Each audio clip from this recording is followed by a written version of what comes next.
a region on the star map. How about the central star region of Xingyao? Zhao Chen shook his head and said, no, those should be rewards for the meritorious. I only need the current Xiaolong star system and the 5 resource star regions we expanded outside with the Xiaolong Legion. The star regions within the empire had long-formed complex connections. Although Zhao Chen could clear them up, it would be too troublesome. The benefits gained would be small. It's better to focus on the 5 resource star regions outside, which are all untouched land. Zhao Chen can do whatever he wants with them. However, Zhao Chen is not completely abandoning the interests in these areas. He plans to use more cost-effective methods. What do you want? You can't ask for nothing, or it will be hard to explain to others, Qin Xiaolei said with a pout. Zhao Chen is known as the biggest hero of this civil war. If he asks for nothing, others won't dare to ask for anything either. I want to give credit to my subordinates. Here's a list. Please review it, Your Highness. Zhao Chen handed her a data sheet. It listed over 100 names, all officers of the Xiaolong Legion, with notes on the awards he hoped to give them. You don't want anything for yourself? Qin Xiaolei asked again. Zhao Chen shook his head and smiled softly. I'm just a figurehead. The ones fighting on the battlefield and helping Your Highness reclaim the entire Xingyao Empire are them. They deserve the honor. All right, I agree to all of these, Qin Xiaolei said directly. And what about these resource mining areas? They should be arranged soon, Zhao Riyue added. Zhao Chen calmly said, some of the rewards can be given to meritorious officials. The remaining mining rights should be sold again to allow all mining companies to compete fairly. This way, it can also help fill the empty national treasury. That makes sense. Qin Xiaolei clapped her hands. She then took out a few documents that were about to be announced soon, showing them to Zhao Chen and asking for his opinion. Soon, the matters related to the Starry Empire were confirmed under the observation of Zhao Chen, the Lord. Since there's nothing else, I will take my leave, Zhao Chen said, preparing to leave. Wait, we've finally gathered together. Let's have a meal. Zhao Riyue stepped forward, grabbing Zhao Chen's arm and giving him meaningful looks. Seeing her sister's excited expression, Zhao Chen immediately guessed her little plan. I still have some things to handle. Let's meet again next time. Zhao Chen made an excuse to slip away. Zhao Riyue's hand slipped, and she didn't catch Zhao Chen. In a flash, Zhao Chen ran to the door of the hall. This kid, Zhao Riyue, stomped her feet in anger. She shouted at Qin Xiaolei sitting on the throne behind her. Princess, wait here for a moment. I'll go catch this kid now. After saying that, Zhao Riyue chased after him. This left Qin Xiaolei alone in the empty hall. Qin Xiaolei relaxed her tense body and then sat on the throne, hugging her legs and resting her head between her knees. Thinking about what just happened, she felt goosebumps all over her body. But when she thought of Zhao Chen, a certain part of her heart seemed to be touched again. At her age, no girl is without romantic feelings. And Zhao Chen, a high-quality man standing in front of her, could there be a better choice? Actually, if it's him, maybe. It would be really good, Qin Xiaolei whispered to herself, then shyly shook her body.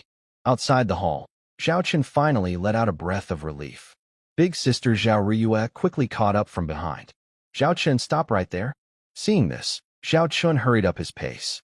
If you dare to run, I will take the little princess and chase you all the way to the Xiaolong star system. Zhao Riyue's words made Zhao Chen give up on escaping. Zhao Chen helplessly looked at Zhao Riyue, who was catching up. Big sister, what are you doing? Huff, huff, huff. Zhao Riyue was panting from the chase. She glared at Zhao Chen with annoyance. You silly boy, don't you understand what big sister means? Such a good opportunity is right in front of you, and you don't even feel a little excited?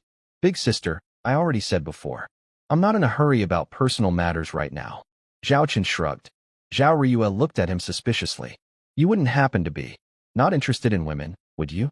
I was wondering before, since your Xiaolong Legion is all female soldiers, why no rumors about you and any women? Could it be that you see them as sisters? Zhao Chen stared with wide eyes. Come on, I am a real man. I am male, and I like women. That's a fact.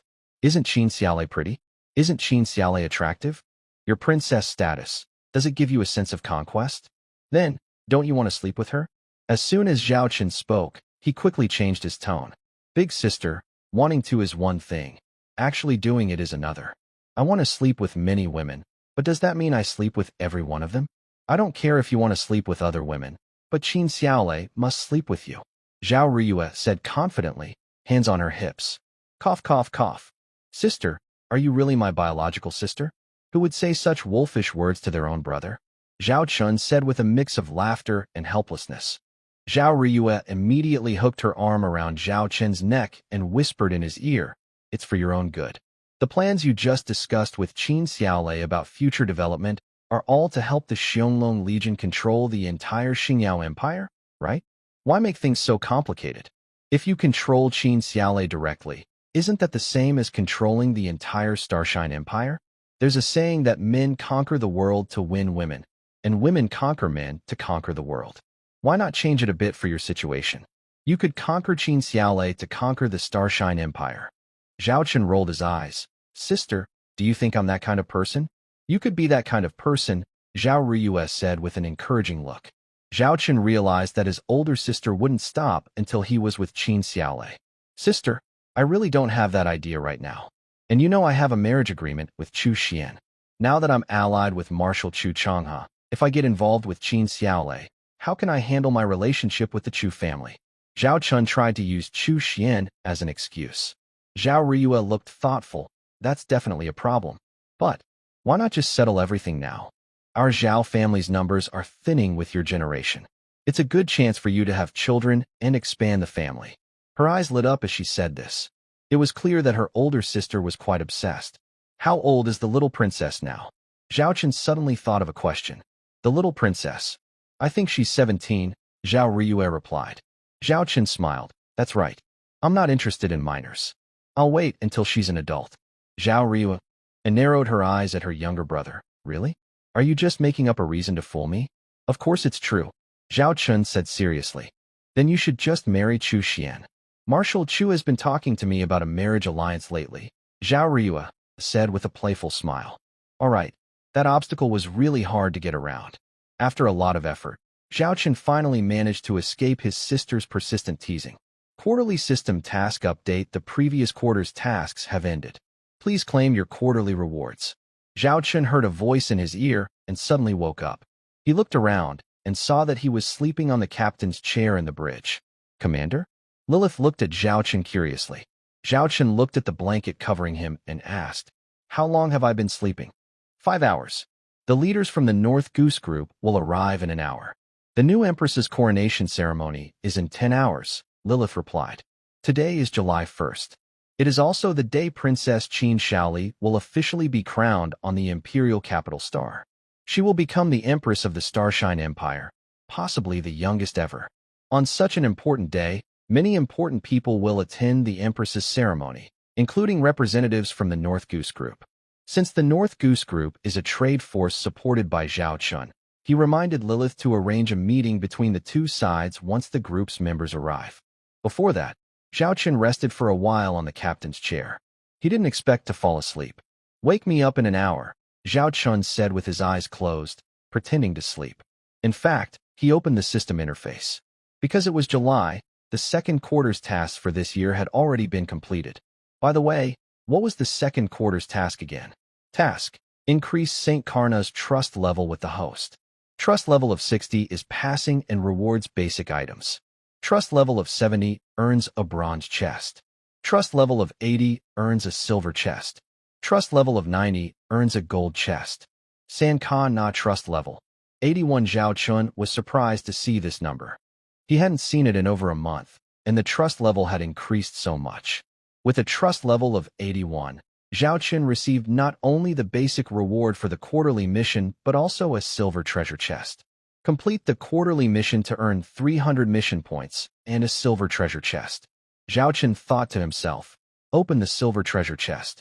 Open the silver treasure chest and obtain the blueprint for AT-4 Thunder Warrior class medium interstellar combat mech. Although it wasn't a blueprint for a starship, Zhao Chen needed a suitable combat mech right now. While combat mechs aren't very useful in large-scale space wars, they are perfect for security patrols across different star regions. The Starry Empire has just restored peace, and such defense units are needed to keep the various star systems safe. After reading the detailed description of this technology, Zhao Chun was even more excited. This isn't just a simple combat mech. T4 Thunder Warrior class medium interstellar combat mech type. Interstellar combat mech / interstellar fighter technology level. T4 armor strength. 2,000 to 3,000 units star shield energy. 10,000 units cruising speed in interstellar mech mode. 40 star speeds maximum speed. 60 star speeds cruising speed in interstellar fighter mode. 800 star speeds maximum speed. 1,600 star speeds height. 36 meters weight. 1088 tons crew. 1-person weapons. 663 barrel Gatling style medium beam cannons. 500 small missiles. 1 heavy particle cannon. A thunder spear, mech mode only. And a thunder chainsword, mech mode only. It turns out this is a transformable interstellar combat mech. It has 2 battle modes. The main mode is the interstellar combat mech, and the secondary mode is the interstellar fighter. This way, the combat ability of this interstellar battle mech can be greatly improved across different star systems. As everyone knows, the weakness of interstellar battle mechs is their mobility. To move within a star system, they either need to be transported by interstellar ships or equipped with portable rocket boosters. The first option takes time, and the second is too expensive.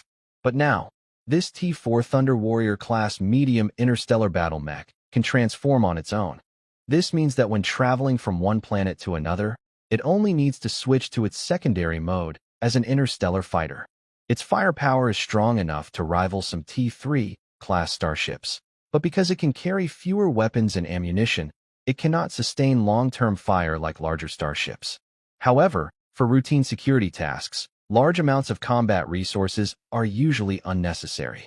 This T4 Thunder Warrior class medium interstellar battle mech is practically designed for Zhao Chun's current efforts to govern the Starshine Empire. Having 30 of these mechs in a star system can protect its safety and maintain order. Low cost, high return. Zhao Chun even started to visualize related plans and blueprints in his mind. Thanks to Saint Kana. He sincerely thanks Saint Kana. He's not sure how she is doing in the Holy Light Empire, but he hopes to find out about this old friend when he has the chance. Quarterly Mission Update Mission. Choose to eliminate or capture 20 major tribes of the Warhammer Interstellar United States.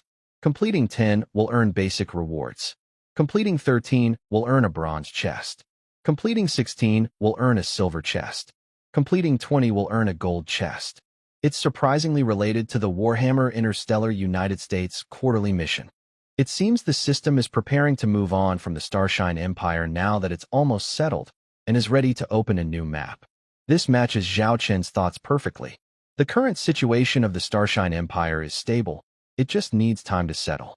On the other hand, the Warhammer Interstellar United States is in turmoil because Zhao Chun had planned early and supported the Warhammer Revolution Army, which has caused chaos within the nation.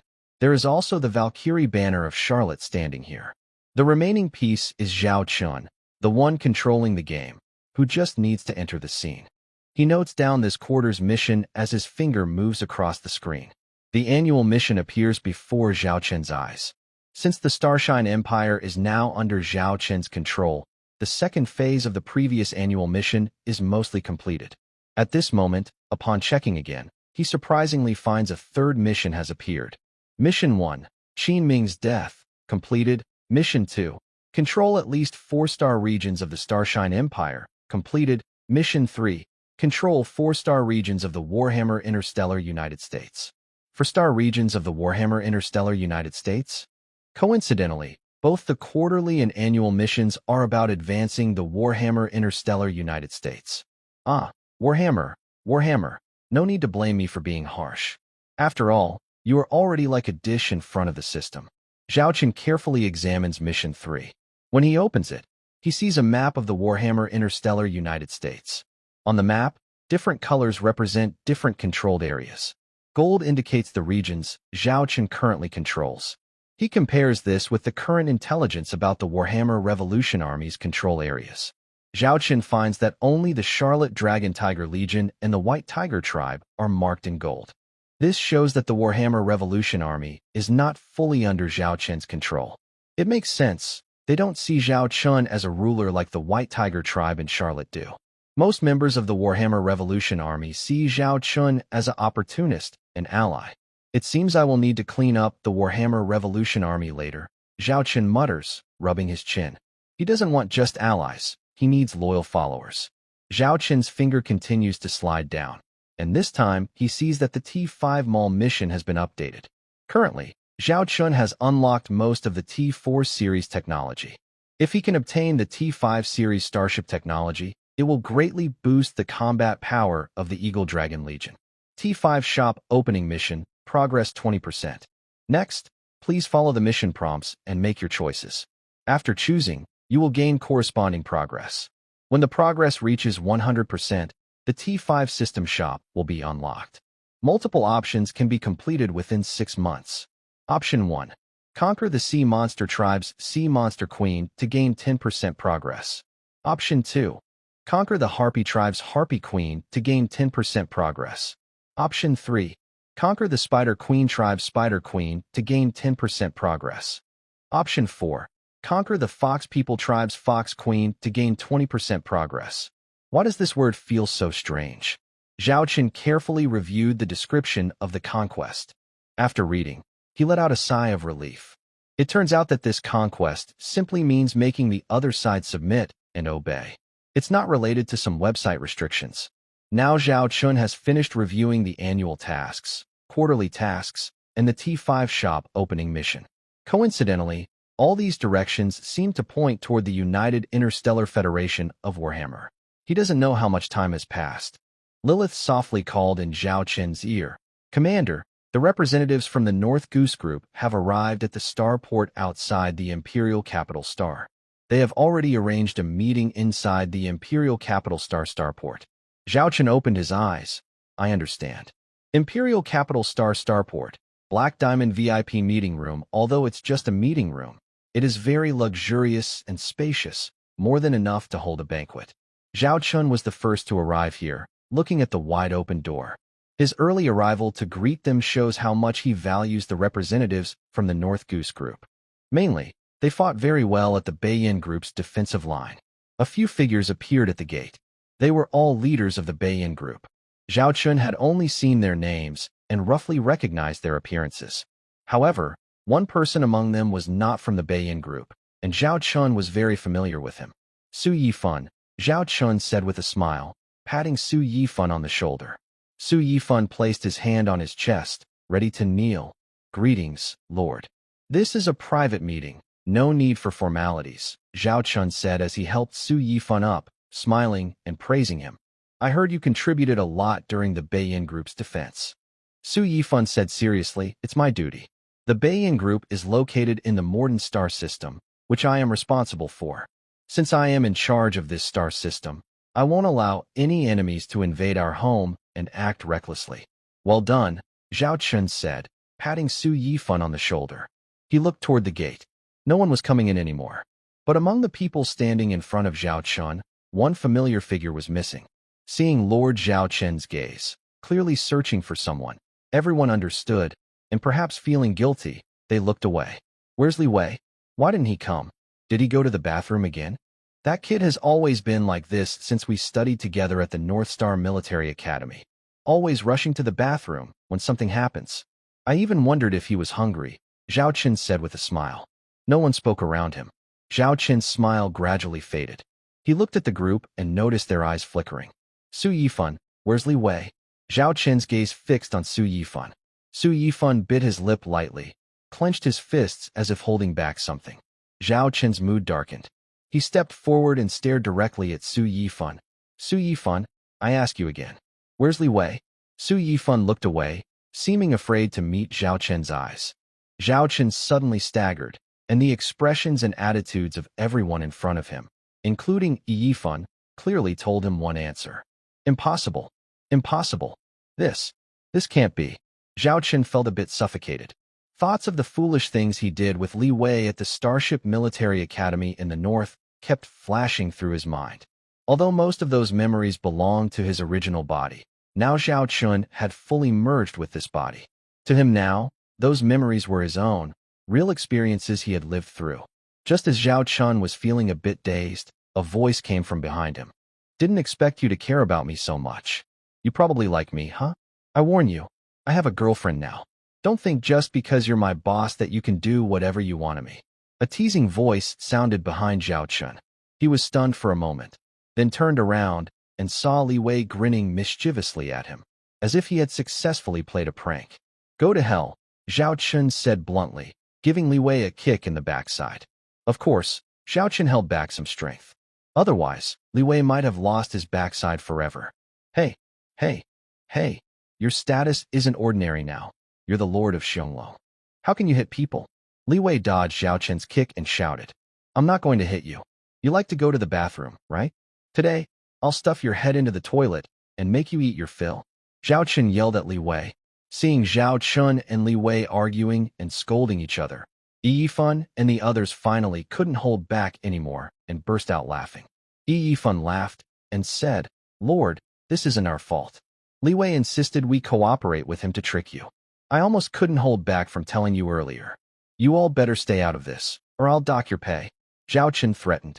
At that moment, Zhao Chun grabbed the slightly bloated sleeve of Li Wei, who was trying to run away. The sleeve was torn off, revealing a mechanical arm underneath. Zhao Chun's steps suddenly stopped, and his smile became a little stiff. Li Wei chuckled, touched his nose, and patted his mechanical right arm. Bad luck, I lost my right arm, but at least I kept my life. This new mechanical arm is pretty good, top quality. It's much stronger than before. Now, if I compare strength with Dashin, that kid definitely can't beat me. It's a pity. That kid is no longer here.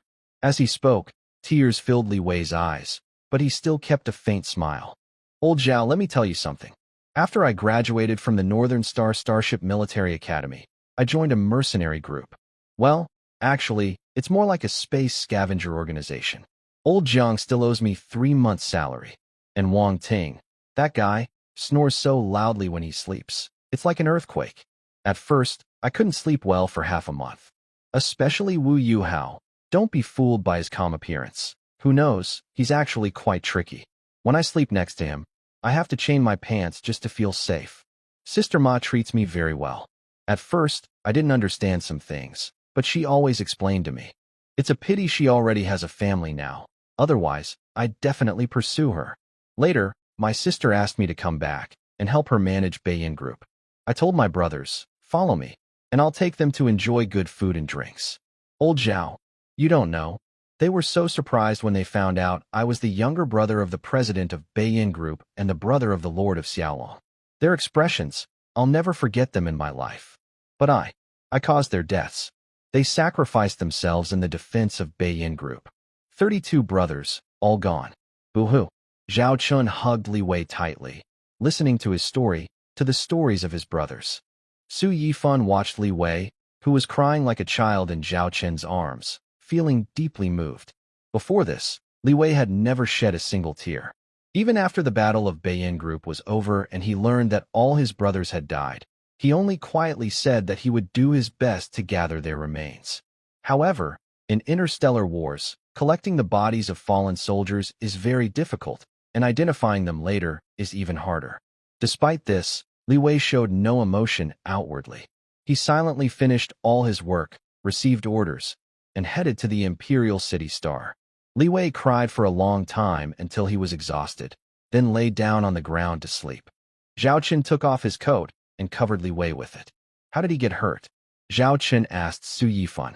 Su Yifan explained, in the final stage of the Beiyin Group's defense, we only had one last line to hold, with the Beiyin industrial base behind us.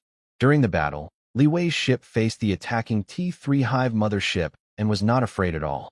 In the end, it was hit in the front by the T3 Hive mothership's attack, and Li Wei's ship lost its ability to fight, with the bridge damaged. Fortunately, the crew rescued Li Wei, but he lost one arm. With current technology, it's possible to equip a realistic artificial arm that looks just like a real one, though it's not as good as a mechanical arm. Li Wei refused such artificial arms and chose a mechanical one. He said, this way, I feel more like a man. Zhao Chun felt uneasy inside. He patted Su Yifan's shoulder and said, you all are heroes of this war.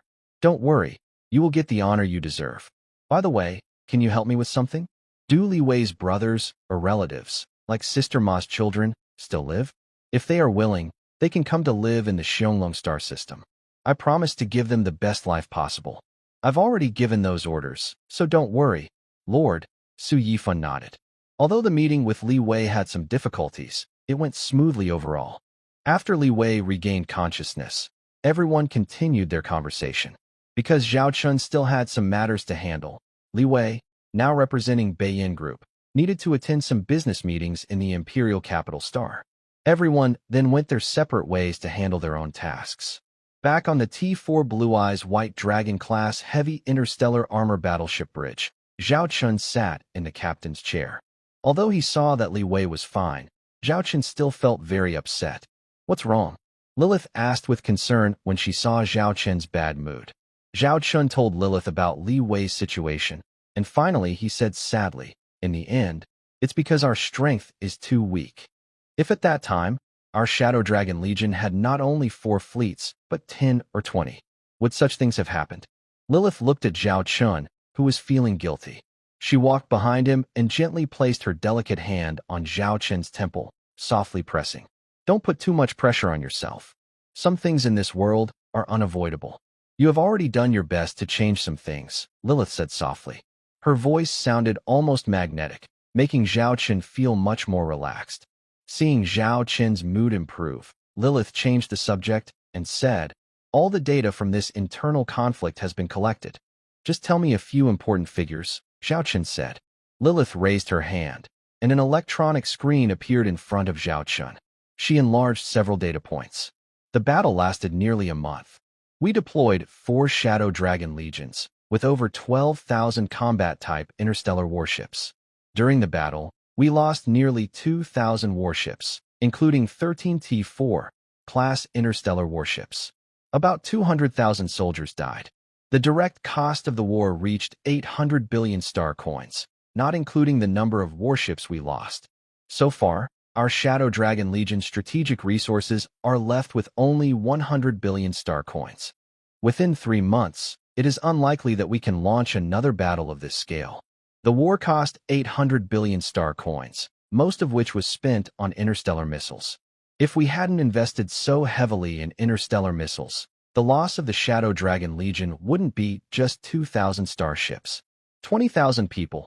That's probably the largest loss of personnel since the Shadow Dragon Legion was formed, Zhao Chun said, looking at Lilith. How are the arrangements for this being handled? Lilith understood what the commander meant and whispered, the 20,000 people have been properly arranged.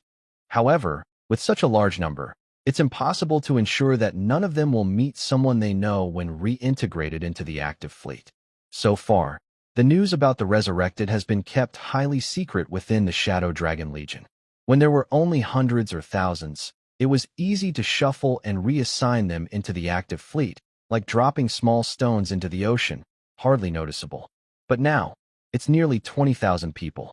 The entire Shadow Dragon Legion has just about 10 million crew members. This ratio of 200 to 1 is still quite high. Since they can't be mixed in easily, let's assign all 20,000 to the newly formed Shadow Dragon Legion, Zhao Chun said. According to our original plan, we aim to expand the Legion to 10 units this year. Currently, only 4 are fully staffed, so the remaining 6 can be arranged. Lilith nodded. This was also a good idea. Since they are all resurrected, gathering them together could help reduce the pressure of hiding their identities.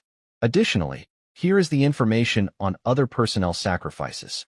The Princess's royal fleet lost over 60,000 starships and nearly 20 million personnel.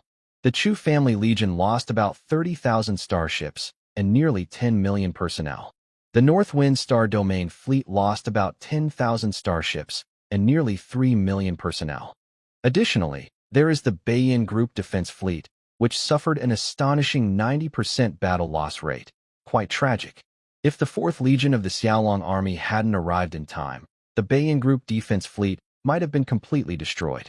Furthermore, the Imperial Navy under Qin Shaodian lost nearly 300,000 ships and over 50 million soldiers. Also, there was the insect virus incident in the Shuiyan Star Domain, which caused the death of trillions of living beings, Lilith added. What is the situation in the Shuiyan Star Domain now? Zhao Chun felt annoyed just thinking about this mess. That level 4 cosmic insect nest has been there all along. We sent some interstellar reconnaissance ships and drones to scout. The second star system of Shuiyin has been fully taken over by the insects and is spreading to nearby star systems. The mutated insects have all died. According to observations, the mutated insects seem to have a lifespan limit, Lilith explained. Zhao Chun said seriously, order the Xiaolong star system to set up a special research department focused on space studies. I will have Qin Xiaolei cooperate and recruit all the experts from the Starshine Empire in this field. We must find a way to shut it down before the level 4 cosmic insect nest gets out of control. After all, 9 insect eggs are still missing. Until this crisis is resolved, it will remain a sword hanging over Zhao Chen's head. Galactic Calendar, July 1st, 3034. Around the imperial capital star, small groups of interstellar warships appeared, all of them T3-class ships, each bearing the insignia of different families. The most eye-catching were the insignia of the Zissou star domain and the T4 Northwind God-class heavy starship. This was one of the few T4 starships purchased by the Su family. Although very powerful, it had seen little combat. The Su family kept it mainly as a symbol. Its symbolic value far exceeded its practical use. The Su family fleet actually brought nearly 300 ships this time. However, because Qin Xiaolei had previously issued an order, all visiting fleets from various forces were to stay outside the star system of the imperial capital. Only 1 to 3 interstellar warships were allowed to enter the imperial capital star system. This made management easier. Otherwise, with too many visiting ships, chaos could easily occur. Are these all interstellar warships of the Shadow Dragon Legion? Su family members on the bridge looked outside in surprise at the floating ships. All these ships bore the same fleet emblem. They did not enter the spaceport, but hovered around the imperial capital, seemingly maintaining order. Although the Star War within the Star Glory Empire had ended, no one dared to guarantee that some troublemakers wouldn't cause problems now. Having these interstellar warships present gave a strong sense of security, and no one dared to act recklessly. All of these ships were T3 level, which was very powerful. These are all ships of the Shadow Dragon 4th Legion. Nearly 3,000 T3 interstellar warships are here. I heard they are temporarily responsible for maintaining order in the Imperial Capital Star. Once order is restored in the Imperial Capital and the Star Glory Central region, this security duty will be handed over to the Queen's Guard fleet, which will be formed later, said Su family's eldest son in a serious tone. That's terrifying. I've seen images and videos of these Shadow Dragon ships before, but seeing them in person is different. Their fierce aura is overwhelming. No wonder they can fight 10 enemies with one ship on the interstellar battlefield, the Su family members said with envy. While they spoke, their eyes occasionally drifted toward a couple standing beside the old Su governor. Su Chong, I heard that Su Lan is the commander of this Shadow Dragon 4th Legion? The old Su governor asked. Hearing this, the surrounding Su family members looked at Su Chong with even more admiration. This guy truly has a good daughter. Being able to command 3,000 T3 ships is almost unmatched in the Star Glory Empire.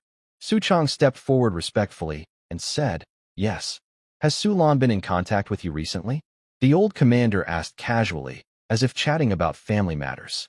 Su Chong replied, We exchange messages occasionally, but because of the recent internal conflict, Su Lan has been busy, so we haven't talked much. However, I check on her every day to see how she's doing. Sometimes we have video calls. Yes. Su Lan is a very filial child. She even asked if we wanted to go to the Xiaolong star system and offered to help us arrange it, said the woman next to Su Chong. The old commander looked at the woman and said, Su Chong's wife, even though you're not Su Lan's biological mother, I hope you can treat her as your own daughter. Su Lan is a poor girl who lost her mother at a young age. Keep in touch and build a closer relationship. Yes. My 2 daughters get along very well with Su Lan, like sisters. They keep saying they want to join the Xiaolong army. As she spoke, she hesitated and looked at the old commander with some concern, worried that he might mind their close ties with the Xiaolong army. Joining the Xiaolong army is the best choice, so don't worry about other things. The Xiaolong army is showing signs of becoming the strongest force in the Starry Empire. It could happen in 3 years or 10, but it will definitely happen. You can tell Su Lan that if she needs help, The Su family's children are willing to join the Xiaolong army. After all, she can't do it alone. She needs support. Our family will always be her backing, the old commander said. The other members of the Su family nodded in agreement. Yes, yes. I heard that the Xiaolong army only recruits female soldiers. My eldest daughter has experience in that area and could assist Su Lan. My niece just graduated from the North Star Military Academy, and she is an old friend of Su Lan and Lord Xiaolong. She would be a good fit. My granddaughter has always wanted to join the Xiaolong army.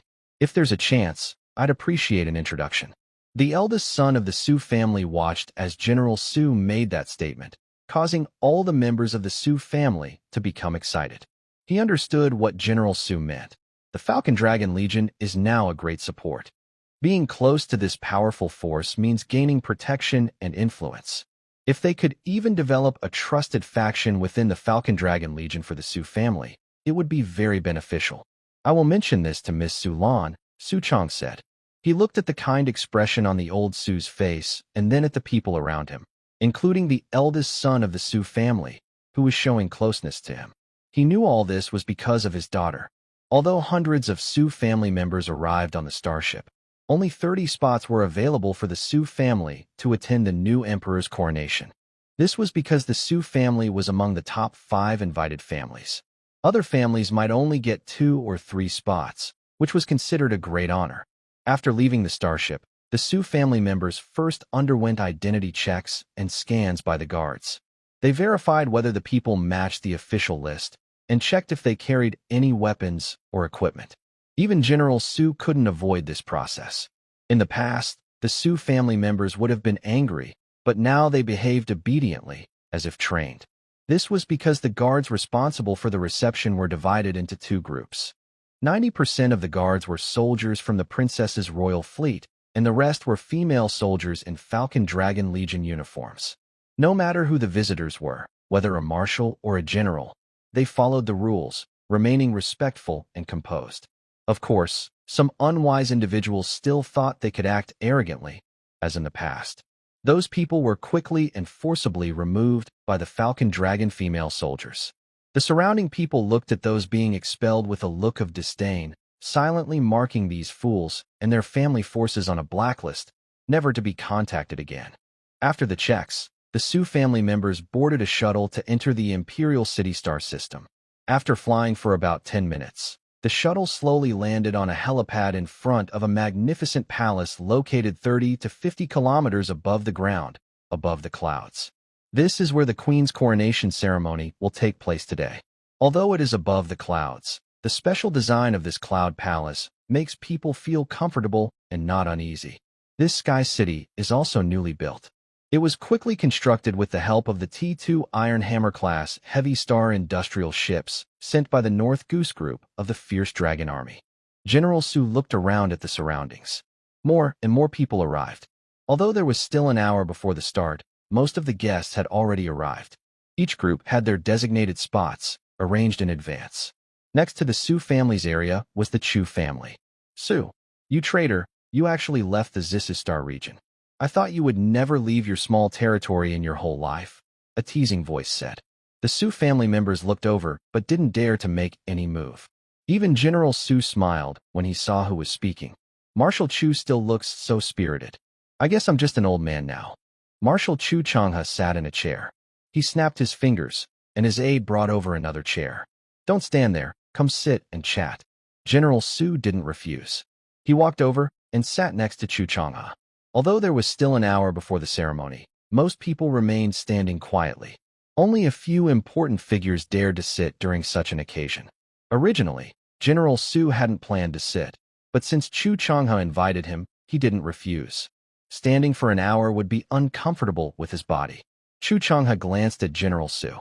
I thought we would meet on the battlefield this time. I didn't expect you, this clever person, to be so good at planning and to have bet correctly. But I guess your Su family is lucky to have a girl like Su Lan. I've met Su Lan. She's a talented young woman, especially in commanding battleships and starships. Very impressive. I really don't understand how your Su family could produce such a capable leader. Regarding Chu Changhe's subtle hints in his words, Old Master Su remained calm and smiled, saying, that's just Su Lan's good luck. After that, they started talking about some current matters. Time passed quickly, and soon it was 5 minutes before the ceremony began. Chu Changhe and Old Master Su stood up and took away their chairs. Everyone inside the venue fell silent naturally. But it was obvious that some very important people hadn't arrived yet. This made some people whisper among themselves. In such an important event, isn't the Shadow Dragon Corps planning to show up? While they were wondering about this, dozens of shuttles landed on the distant tarmac, and many female officers in Shadow Dragon Corps uniforms appeared all at once. The front few people were almost all recognizable. They included Vice Commander of the Shadow Dragon Corps and Commander of the Shadow Dragon First Army, Charlotte.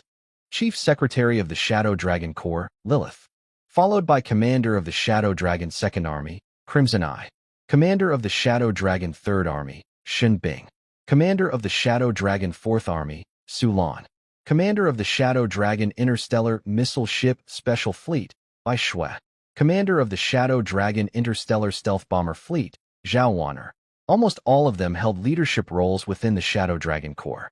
Besides these officers, there were also some people accompanying the Shadow Dragon Corps. Former CEO of Beiyin Group, now Chairman of Beilong Group, Li Yaqi. The Red Rose of the Rose Red Dragon Group, and Jiang Hong, acting governor of the Shadow Dragon Galaxy. When these people arrived, the middle of the venue automatically made way. Suddenly, only the sound of military boots hitting the ground could be heard. Officers from the Xiongling Army walked to the front row of the venue, right next to the Chu family area. Marshal Chu, Charlotte, and Lilith saw Marshal Chu and saluted. This was the only time they took the initiative to greet him since entering the venue. Before that, they had been very attentive to other family representatives, as if they hadn't noticed him at all. Grandpa, Chu Xian blinked at Chu Changhe. Chu Xian's current role was also an officer in the Xiongling Army, so she naturally participated in this ceremony. Besides her, there were also Shui Xiaoxiao, Medusa, Bessie, Macy, and others. Their team was the largest among all invited groups. They wore uniform white and gold military-style outfits, and their hardened, battle-worn aura made them look very impressive. At this moment, Su Lan also noticed the gaze from the Su family members nearby. She first looked at Charlotte and Lilith. "Go say hello if you want. After all, they are your relatives," Lilith said softly. Su Lan nodded slightly, and then walked over. "Has the girl lost weight? You should take good care of yourself outside." Su's mother was the first to approach, looking at Su Lan with concern, as if she were Su Lan's biological mother. "Thank you for your concern, Auntie.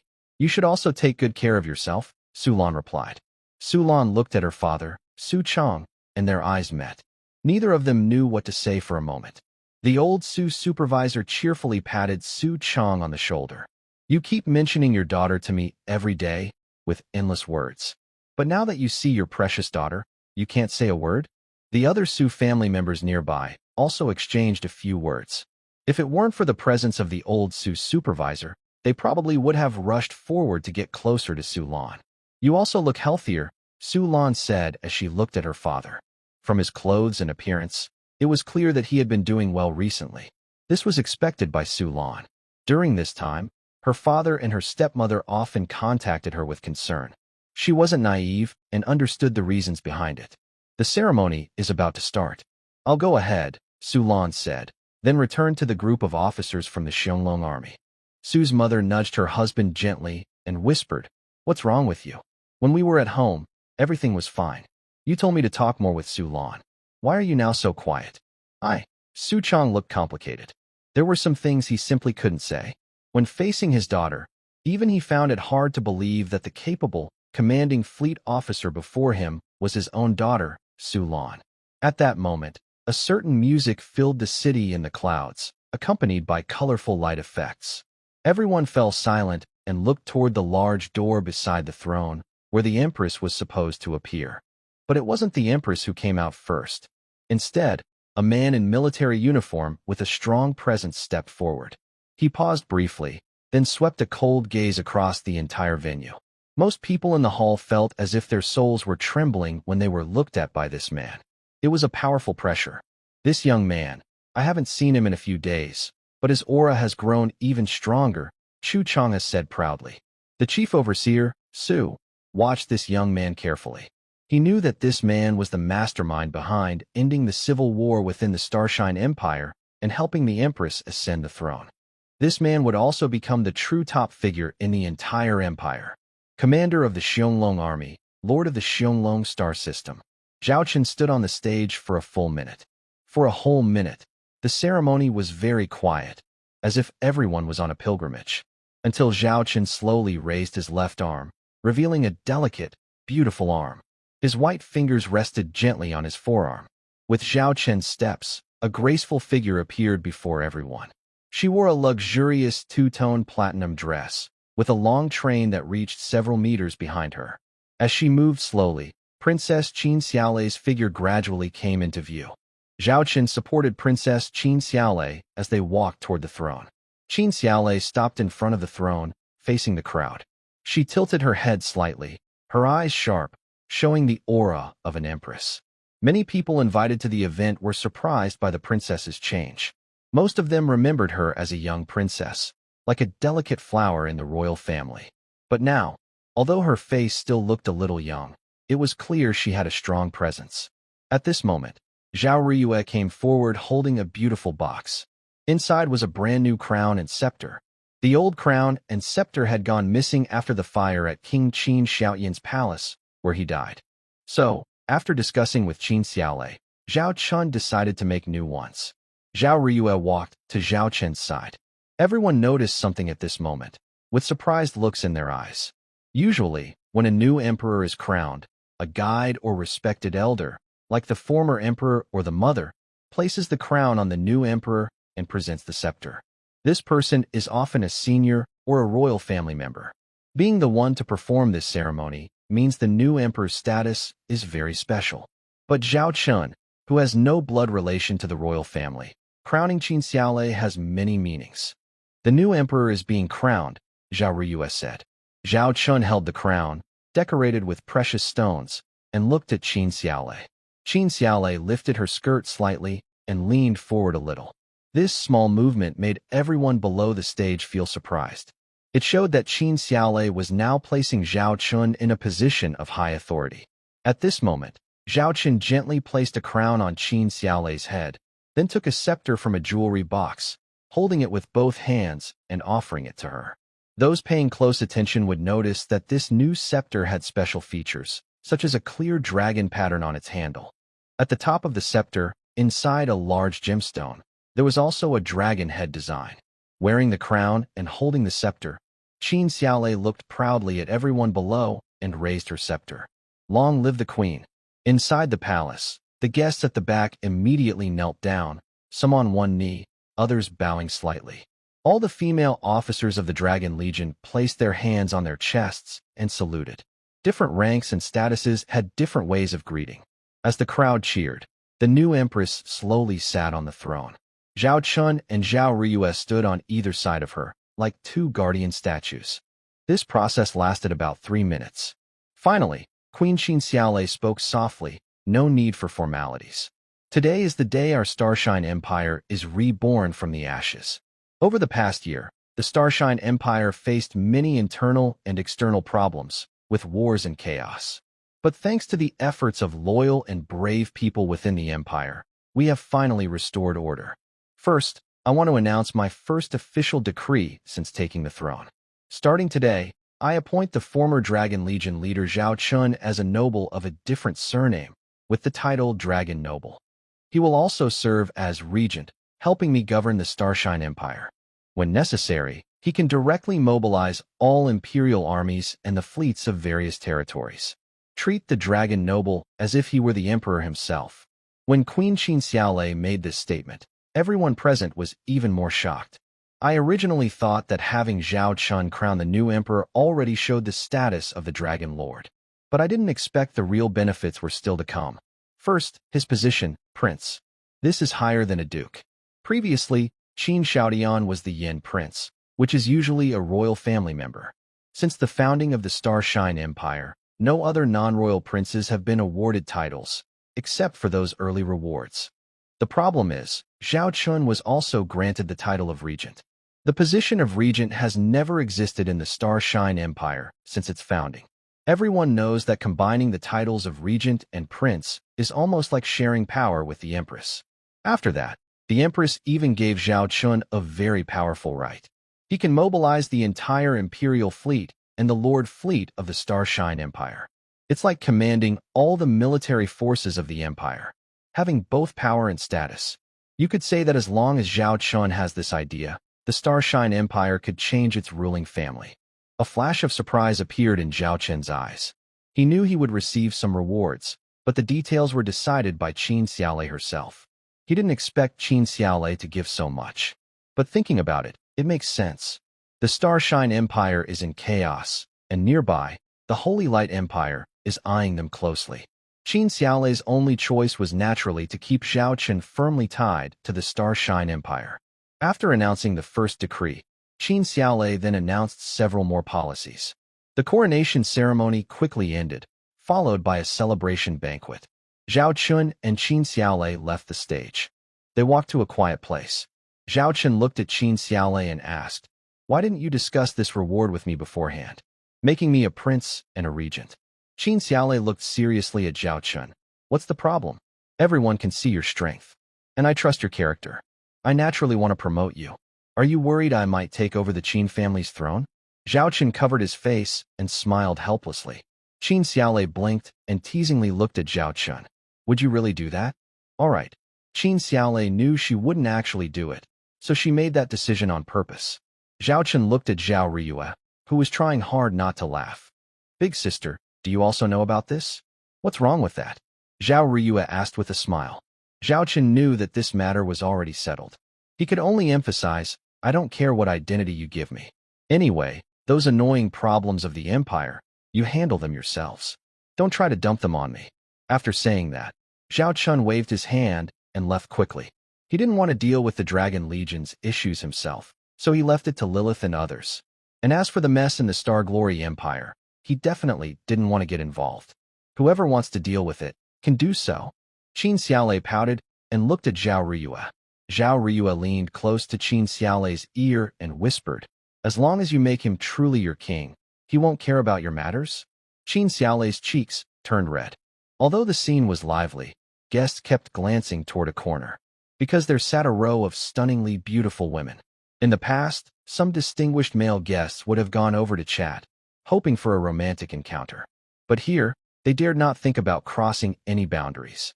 They knew very well that these women, though beautiful like roses, had thorns that could hurt and even kill. At this moment, a man in a military uniform entered, and everyone immediately became alert. "Your Highness, I am from the North Wind Star Domain. We are schoolmates. Regent, congratulations. I toast you first. Your Highness, my sisters and I have heard of your great name. May I have the honor to meet you?" Where Zhao Chun went, many people try to flatter him and build connections. Some women even posed seductively, hoping to catch the attention of this new star of the empire and rise quickly. Zhao Chun ignored all of this completely. He walked straight to a corner. The beautiful female officers there stood up early and saluted him, saying, "Commander, you're quite impressive now, Your Highness the Prince," the regent, Chu Chang'e said, holding a glass of wine and looking at Zhao Chun. "This matter, that young girl didn't even discuss it with me. I was also tricked," Zhao Chun said with a helpless shrug and sat on the sofa. Looking at the women standing around, he waved his hand. "Don't all stand there, sit down. Eat and drink as you like." With Zhao Chun's permission, the women sat down, but they didn't have much appetite for the food in front of them, because the food here was completely different from the Starship restaurant in the Dragon Legion. Cough, cough. You should be a bit more careful with your titles. At least consider the occasion. Chu Chang'e coughed and reminded Zhao Chun. Now, only Zhao Chun would dare to call the Empress little girl. Zhao Chun didn't mind Chu Chang'e's reminder. He looked at Li Yaqi and asked, "Where's your brother?" "He's over there showing off for his future father-in-law." Li Yaqi pointed to Li Wei, who was surrounded by many people in the banquet hall. Li Wei had a modest expression, and beside him stood a young girl. There was also a middle-aged man, showing off to others and occasionally putting his arm around Li Wei. "Who is that?" Zhao Chun asked. "She's from a second-tier family in the Moon Star Domain. She met Li Wei during his travels, and he's now dating a girl named Xiao Miao. Their background is fine, and their relationship is fine, Li Yaqi explained. Li Yaqi's words mean that she has already investigated her brother's partner's family background and found no issues. She doesn't think it's wrong to look into her brother's partner. If Li Wei were just an ordinary person or had a different identity, Li Yaqi wouldn't care who her brother's partner was. But now, Li Wei is the CEO of Beiyin Group, so it's necessary to know all about the people around him. This is for the benefit of Beiyin Group. Let Li Wei come over first. I have something to discuss with him, Zhao Chen said. Li Yaqi nodded and stood up to call Li Wei. Soon, Li Wei came over. After he left, the group of people there looked at him with envy. The future father-in-law's smile was so bright, it seemed as if he was the one being called by the prince. Prince. Li Wei saw Zhao Chen and didn't know how to address him at first. Zhao Chen looked at Li Wei and said, I want to tell you something. I have already discussed it with Queen Qin. The Empire's military will expand greatly, increasing to 500 fleet groups, with a total of 1.5 million starships. This includes 10,000 T3 class starships. This big military order will be handled entirely by Beiyin Group. The total value is 10 trillion star coins. 150,000 starships? 10 trillion star coins? Li Wei was shocked. This was a military order Beiyin Group had never handled before. After learning about the construction of the Xianglong starships, Li Wei knew how huge the profit could be from this order. I've calculated Beiyin Group's current capacity. With your current fleet of 20,000 T2 Hammer-class heavy starships, it will take more than 10 years to complete this order. So, I allow you to expand the T2 Hammer-class fleet to reach 100,000 ships. At the same time, establish industrial subsidiaries in various star regions to create local jobs and support your North Goose Group's production capacity. Within 3 years, I want you to complete this military purchase order. Can you do it? Zhao Chen looked at Li Wei. Li Wei was still analyzing the data in his mind. Li Yaqi, standing nearby, spoke first. It can definitely be done within 3 years. If the subsidiary process goes smoothly, it might even be possible in 1 year. 1 year? Li Wei was shocked. Producing 1.5 million interstellar warships in a year made him swallow hard. By establishing subsidiaries in each star region responsible for producing basic parts, we can cut nearly half the time needed for North Goose Group to produce each warship. North Goose Group only needs to focus on manufacturing the core technology of the warships, Li Yaqi explained, looking at her brother. Her brother had improved a lot recently, but he still had some shortcomings. But, such a huge North Goose Group. What if, after finishing this batch of military orders, there's no more demand for production? Li Wei expressed his concern. Zhao Chen hadn't yet explained. Li Yaqi suddenly slapped Li Wei on the head. Be flexible. Be flexible. Why haven't you thought this through? Can interstellar industrial ships only be used to produce warships? The palace we're in, Yunzhu Palace, was built by interstellar industrial ships, wasn't it? Later, we can also produce many civilian industrial facilities.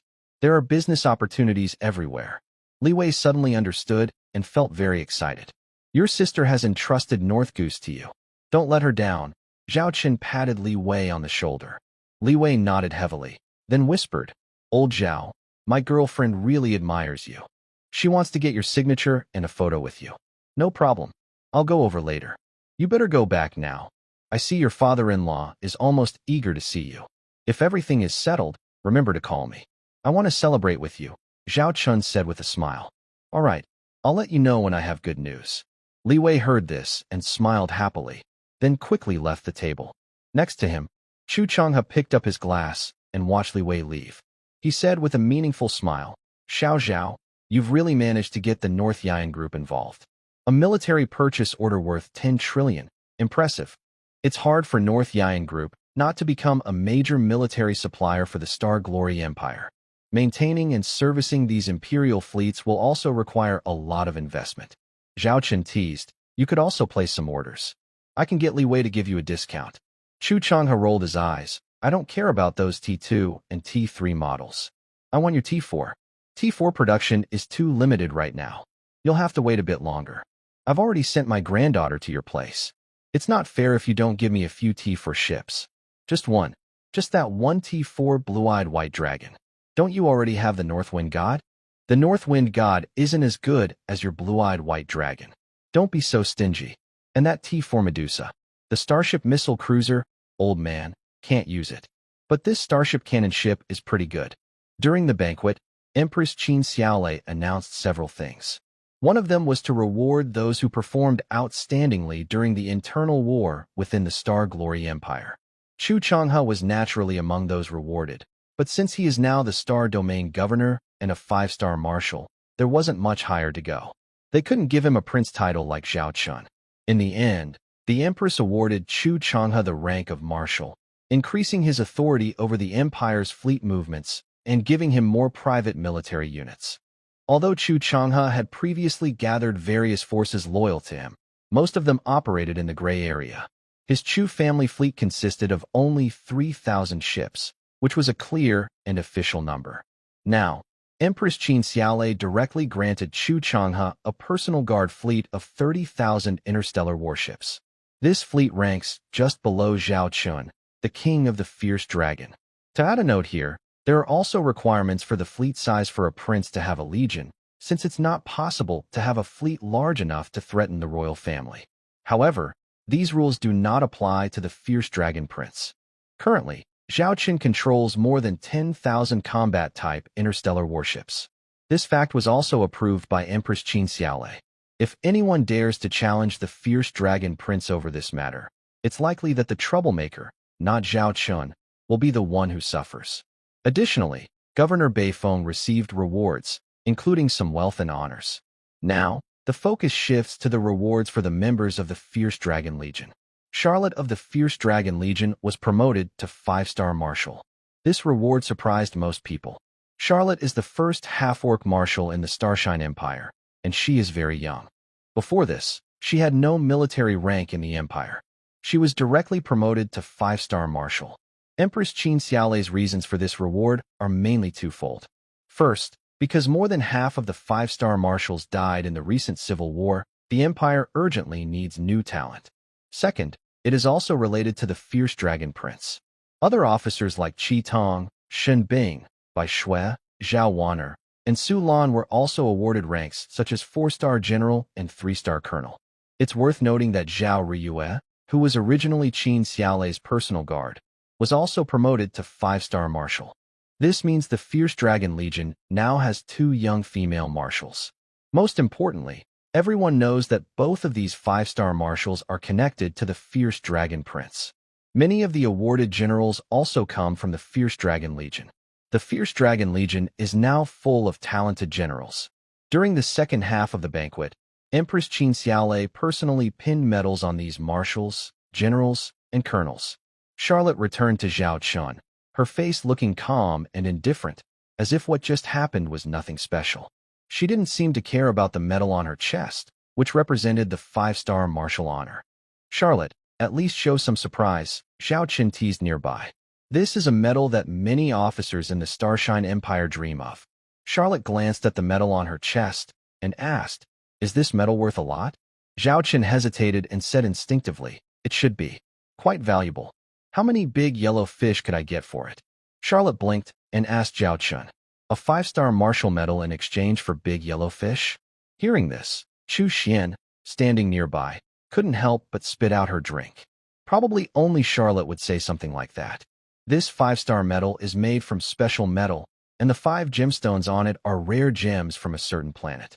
Its value alone is at least 1,000,000 star coins. But that's not the main point.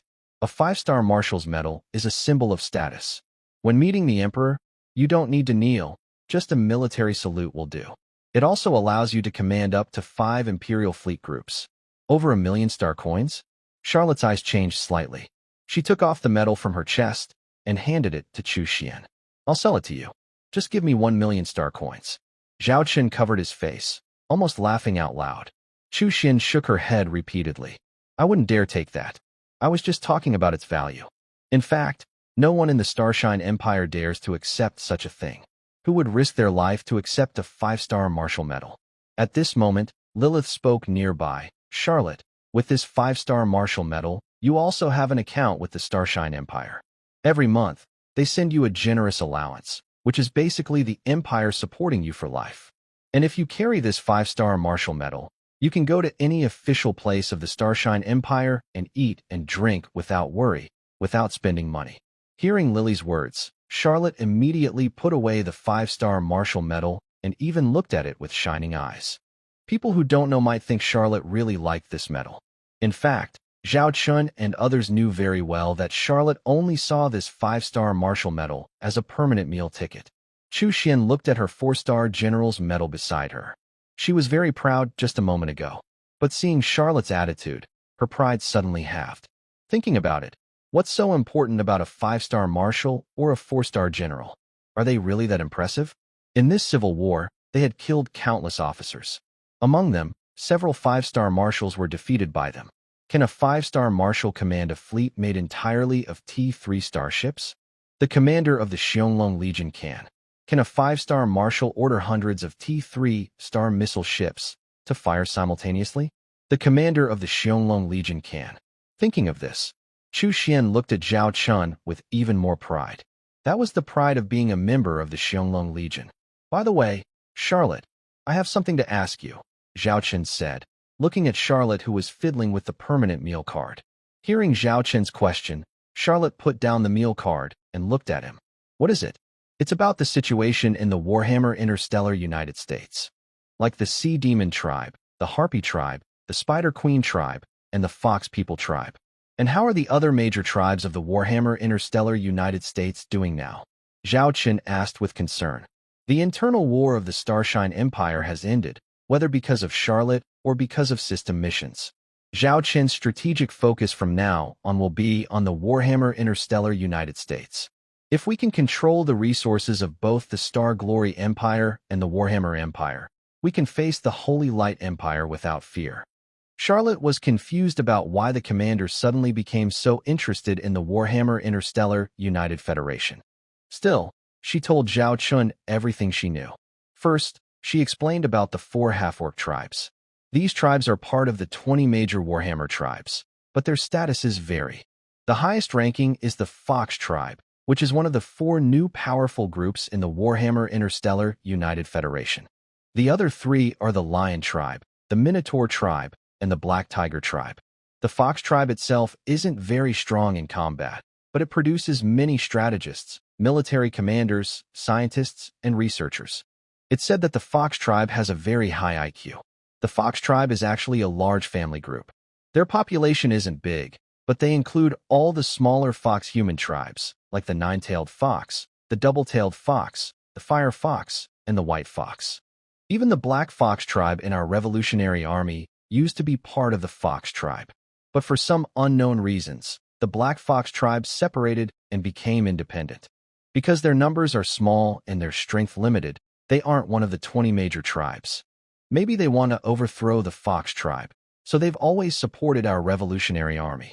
The Black Fox tribe is like our think tank.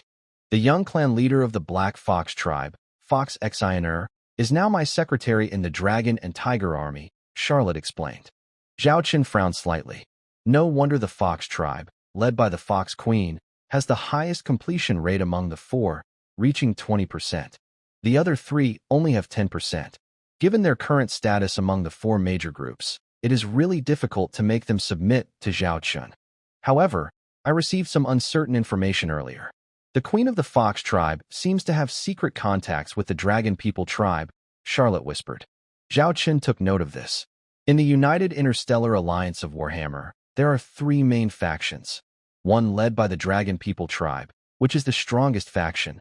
The second is the 4 major groups, who do not accept the dominance of the Dragon People tribe, and the last includes some neutral or silent tribes. Later, Zhao Chun learned about the current situation of 3 other tribes from Charlotte. The Sea Monster tribe is neutral because their territory consists of ocean planets, which are not suitable for other races to live on, so they have little conflict of interest with others. The Harpy and Spider Queen tribes belong to the Dragon People camp. The Spider Queen tribe is similar to interstellar dwarves. They are mainly female, but have strong craftsmanship and learning skills. Due to the special nature of the Spider Queen individuals, they can often serve multiple roles at work, greatly increasing efficiency. About 1/3 of the industrial system of the Dragon People tribe comes from the Spider Queen tribe. It's similar to the North Goose group of the Starshine Empire, but not as powerful. As for the Harpy tribe, they are the weakest among these 4 tribes. Among the followers of the Dragon People tribe, they are also among the lowest. Among these, as I mentioned before, the Harpy and Spider Queen tribes have already made secret contact with us, especially after the Harpy tribe strongly expressed their desire to join us following our victory over the Revolutionary Army. However, they are still wavering, mainly because some members of these 2 tribes remain loyal to the Dragon People tribe, Charlotte said. If I want to bring these 4 tribes under my control, Charlotte, do you think it's possible? Zhao Chen asked. Charlotte was a bit surprised by Zhao Chen's idea, but she analyzed and said, the eagle-headed demon tribe is not very difficult to deal with. We can give some benefits to the Spider Queen tribe, and it should be fine. The Sea Demon tribe has always kept to themselves. Plus, their special living environment makes them unlikely to want to get involved. It might be even harder to win them over than the Fox People tribe. As for the Fox People tribe, they are very clever. Although they hold high status, their cunning nature actually gives us a chance, as long as we can offer them satisfying conditions and show them that we are strong enough to be trusted. The Fox People tribe has always been good at taking advantage of opportunities. They know exactly what kind of deals will make their tribe thrive. Lilith interrupted and said, I also think this is the best time. If the Fox People tribe is really negotiating with the Dragon People tribe, it shows they lack confidence in the new 4 giants. If we can show them how strong we are now, they will naturally choose to side with us. Basically, these analyses all boil down to one word: strength. As long as we have enough strength, even if we can't make them truly trust us, we can at least make them fear us. Fear can make them obedient and submit to us. Am I right, Lilith? Zhao Chen looked at Lilith. Lilith nodded, understanding the general idea. Make them stare into the abyss, and they will know what choice to make. Zhao Chen finished his drink and said to the women present, This banquet is almost over. Although the internal war of the Starshine Empire has ended, our work is not finished. Everyone, handle your affairs quickly and return immediately to the Xianglong star system to prepare the fleet. Sulan, your Xianglong 4th Army Corps should finish the handover with my sister as soon as possible. Let them handle the matters on the Imperial Capital Star. Let's leave early. If I don't leave now, my older sister might not know. Never mind, I won't mention it anymore. Recently, Zhao Riyue has been constantly whispering in Zhao Chen's ear, and Zhao Chun is starting to fear his sister. Zhao Chen thought of something and looked at Sulan. Sulan, if the Su family contacts you and wants to recommend some family members to join our Shadow Dragon Legion, you don't need to worry. As long as they meet our requirements, we will recruit them all and arrange for them to study at the Goddess Academy. If they pass the assessment, they will be officially part of our Shadow Dragon Legion. Our legion is expanding rapidly and needs high-level talent. The Su family is offering us a great opportunity. Don't miss it. Does the Su family have any plans? Zhao Chen isn't sure. Haha, but that Su general supervisor probably underestimated the situation. Those women from the Su family, if sent to the Shadow Dragon Legion, would be like fish in a barrel, easy to take and hard to keep. Let's go home, Zhao Chen said, stretching lazily, leading a group of female warriors away from the table. He left only a confident and carefree figure for the guests to see. Almost a week has passed since the Empress took the throne. The Starshine Empire is beginning to recover from the Civil War. Order is returning to the various star regions. The only problem is the Snow Swallow Star region. According to the latest orders from the Empress, the Snow Swallow Star region is divided into 3 zones: high risk, medium risk, and low risk. The high-risk zone is the 2nd star system of Snow Swallow, where the permanent 4th-level cosmic insect nest exists. The 6 neighboring star systems are designated as medium risk, and the several star systems bordering the medium risk zone are low risk. At the same time, the entire Snow Swallow Star region remains on Level 2 wartime alert. Over the next week, 10 military fleet groups will be stationed in the Snow Swallow Star region, Lilith reported beside Zhao Chun. Because Zhao Chun holds the position of Regent King, any matters handled by the Empress are immediately shared with him. This is a one-sided exchange of information. Lilith asks when we can deal with the difficult problem of the permanent cosmic insect nest in the Snow Swallow starfield. Lily looks at Zhao Chun. Zhao Chun gazes at the Snow Swallow starfield, which is divided into 3 risk levels. He says, if it were just ordinary enemies, we could go and fight directly. But these are interstellar insects, and they come continuously. To fight the interstellar insects, we need a lot of supplies.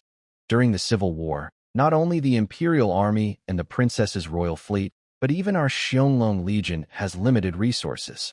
If we can't find a complete solution to the permanent cosmic insect nest, fighting will only drag us into a quagmire in the Snow Swallow starfield.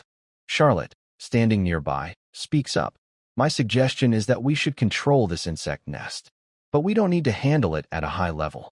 Without a complete solution, we should use containment tactics. For example, take the second star system of Snow Swallow as the center, build a surrounding zone, and keep the interstellar insects fostered inside. Periodically, we should launch attacks to clear some of the insect swarms. The Empress of Starshine is planning a large-scale military expansion, so this could be a good training ground. Our newly formed Xiongling Legion fleet can also train here. There's no better way to quickly improve a fleet's combat skills than real combat. Zhaochen nods. Charlotte's idea is similar to his. Charlotte, based on the data we have, analyze the threat level of this cosmic insect nest and develop a strategic plan. Then send it to the Imperial capital so they can follow your plan. Zhaochen assigns this task to Charlotte. Charlotte pauses, looking hesitant and uncertain. Is there a problem? Zhaochen looked at Charlotte. Charlotte replied, Commander, I have been away from the United Interstellar Republic of Warhammer for almost a month. I received news that the internal situation of the Revolutionary Army has been unstable recently. My father has asked me several times if I can return to take command. Right now, only I can control the rebels and suppress those troublemakers. Zhaochen's expression became serious. He raised his hand and opened the star map of the United Interstellar Republic of Warhammer. Charlotte, what do you think about your Revolutionary Army now? Charlotte was surprised and didn't understand why the commander asked this. Let me give you my honest opinion. At first, your Revolutionary Army might have been a strong and capable force, just lacking good equipment. But over time, as the Revolutionary Army grew stronger and many small and medium tribes joined, your army started to become bloated. Some of the main tribes within the Revolutionary Army also began to think about enjoying benefits or even negotiating peace with the current Warhammer Interstellar Republic. For example, I heard that a tribal leader from the Revolutionary Army proposed that if the Dragon Tribe agreed to expand their organization from 20 to 30 or more tribes, they would be willing to stop fighting and negotiate peace. Charlotte looked grim. She had also heard about these issues and nodded in acknowledgement. Yes, the Revolutionary Army is indeed facing this situation now. Charlotte, I believe you want a bright future for the Warhammer Interstellar Republic. But now, you must clean up some of the internal problems within the Revolutionary Army because soon, the Warhammer Interstellar Republic will face a big battle. If you drag these burdens into the fight, even with the dragon army I provided, winning would be a Pyrrhic victory. A Pyrrhic victory. I hope you understand what I mean, Zhaochen said seriously. Are you suggesting a purge? Charlotte sensed Zhaochen's intention and looked hesitant. I agree with the commander's view. Before the big war begins, we must cut off what needs to be cut, or else chaos will follow. Doing so can also strengthen your military power and status, raising your prestige to a new level. The commander wants a new Warhammer that listens to you, not a bunch of noisy clowns creating a new Warhammer. Lilith's final words carried deep meaning. Charlotte remained silent. Charlotte, I told you before that my next focus will be on the Warhammer. But first, I need to see if the Warhammer's Revolutionary Army is worth my support. I don't want to back a bunch of useless people, Zhaochen said bluntly. Charlotte made her decision, placing her hand on her chest and saluting. Charlotte is ready to follow the commander's arrangements. Continue with what I just told you. As for your Warhammer revolutionaries, let the shells fly a little longer, Zhaochen said coldly. Charlotte went to develop tactical plans for the Snow Swallow star domain. Zhaochen looked at Lilith and asked, how is the progress of the data collection on our Shadow Dragon Legion's development? Lilith raised her hand, and a series of data about the Shadow Dragon Legion's growth appeared before Zhaochen. This included not only the Legion itself, but also the Shadow Dragon star system and related departments, such as Liaki and the Red Rose Interstellar Trade Group. All of these are part of the Shadow Dragon Legion concept. Lilith first explained about the Shadow Dragon star system. Currently, under the management of acting Governor Jiang Hong, the Shadow Dragon star system is developing very well. Thanks to military industries, food production, interstellar trade, and other related sectors. The star system's monthly tax revenue has exceeded 100 million, with a permanent population of 30 billion and a registered population of 1.5 billion. In terms of overall star system ratings, it is currently the highest-rated star system in the Starry Empire, surpassing the Imperial Capital Star. Hearing Lilith talk about the development of the Xiongling Galaxy, Zhao Chun felt a bit nostalgic. When he first arrived in this world, the Xiongling Galaxy was a very poor place. The population was very small, only about 500 million, and it was still decreasing. In just 3 or 4 years, the galaxy changed dramatically. It became a very successful galaxy. Today, residents with Xiongling household registration feel proud when walking on the streets. People from outside really want to get a Xiongling household registration because it comes with many great benefits. However, now it is very hard to get a Xiongling household registration. Besides the initial badge given out directly, new applicants must have strong skills or have made outstanding contributions in the Xiongling military system. The slowest way to get registered is by working inside the system for a long time, like 30 or 50 years. So, even though the total population is 300 billion, the number of people with household registration is very small. Lilith said, in terms of military strength, we currently have 4 fully staffed Xiongling legions, 2 special fleet units, and 6 more legions under construction. The 5th Xiongling Legion is almost finished. By the end of July, all the starships needed for the Legion will be delivered. We expect to complete all training by mid-August, and the Legion will be ready for battle. We will have nearly 15,000 starships capable of fighting. 15,000 starships. This is not just any number, but specifically 15,000 T3 class starships. Lilith added, more than 300 of these are T4 class starships. Having over 300 T4 starships is more than the total T4 starships in the entire Starshine Empire after the Civil War. The selection for the 5th Legion of the Xiongling needs to be finalized, Zhao Chun muttered. Lilith continued, outside, we have 5 resource star regions. Their monthly output has already exceeded 500 billion star coins, especially with the upcoming deployment of T4 billionaire-class heavy interstellar mining ships. We estimate that the monthly output could double. Additionally, our Bayan group is responsible for military procurement orders and other civilian contracts. We expect to contribute around 100 billion star coins per month. The Bailong group and the Rose Red Dragon group, through interstellar trade, are already generating a monthly profit of about 200 billion star coins. Furthermore, Anna manages the Eden Grain Trade Group, which currently owns 1,000 T3 Silver Eden-class starships and 30 T4 Gold Eden-class starships. Its monthly profit has reached 200 billion star coins. Adding in other miscellaneous income sources, our current monthly revenue is steadily maintained at 1 trillion star coins. Just 1 trillion star coins so easily? Zhao Chun was a bit surprised. He knew his groups were profitable, but he didn't expect them to be this profitable. Remember, before the Civil War, the Starshine Empire's total monthly revenue was only about 1.5 trillion, with an annual total around 20 trillion. This means that just the Xiongling Legion's ecosystem alone is already equivalent to half of the Starshine Empire. Perhaps sensing what the commander was thinking, Lilith added, according to our secretarial department's calculations, if everything goes smoothly, by the end of next year, our annual revenue could surpass that of the Starshine Empire.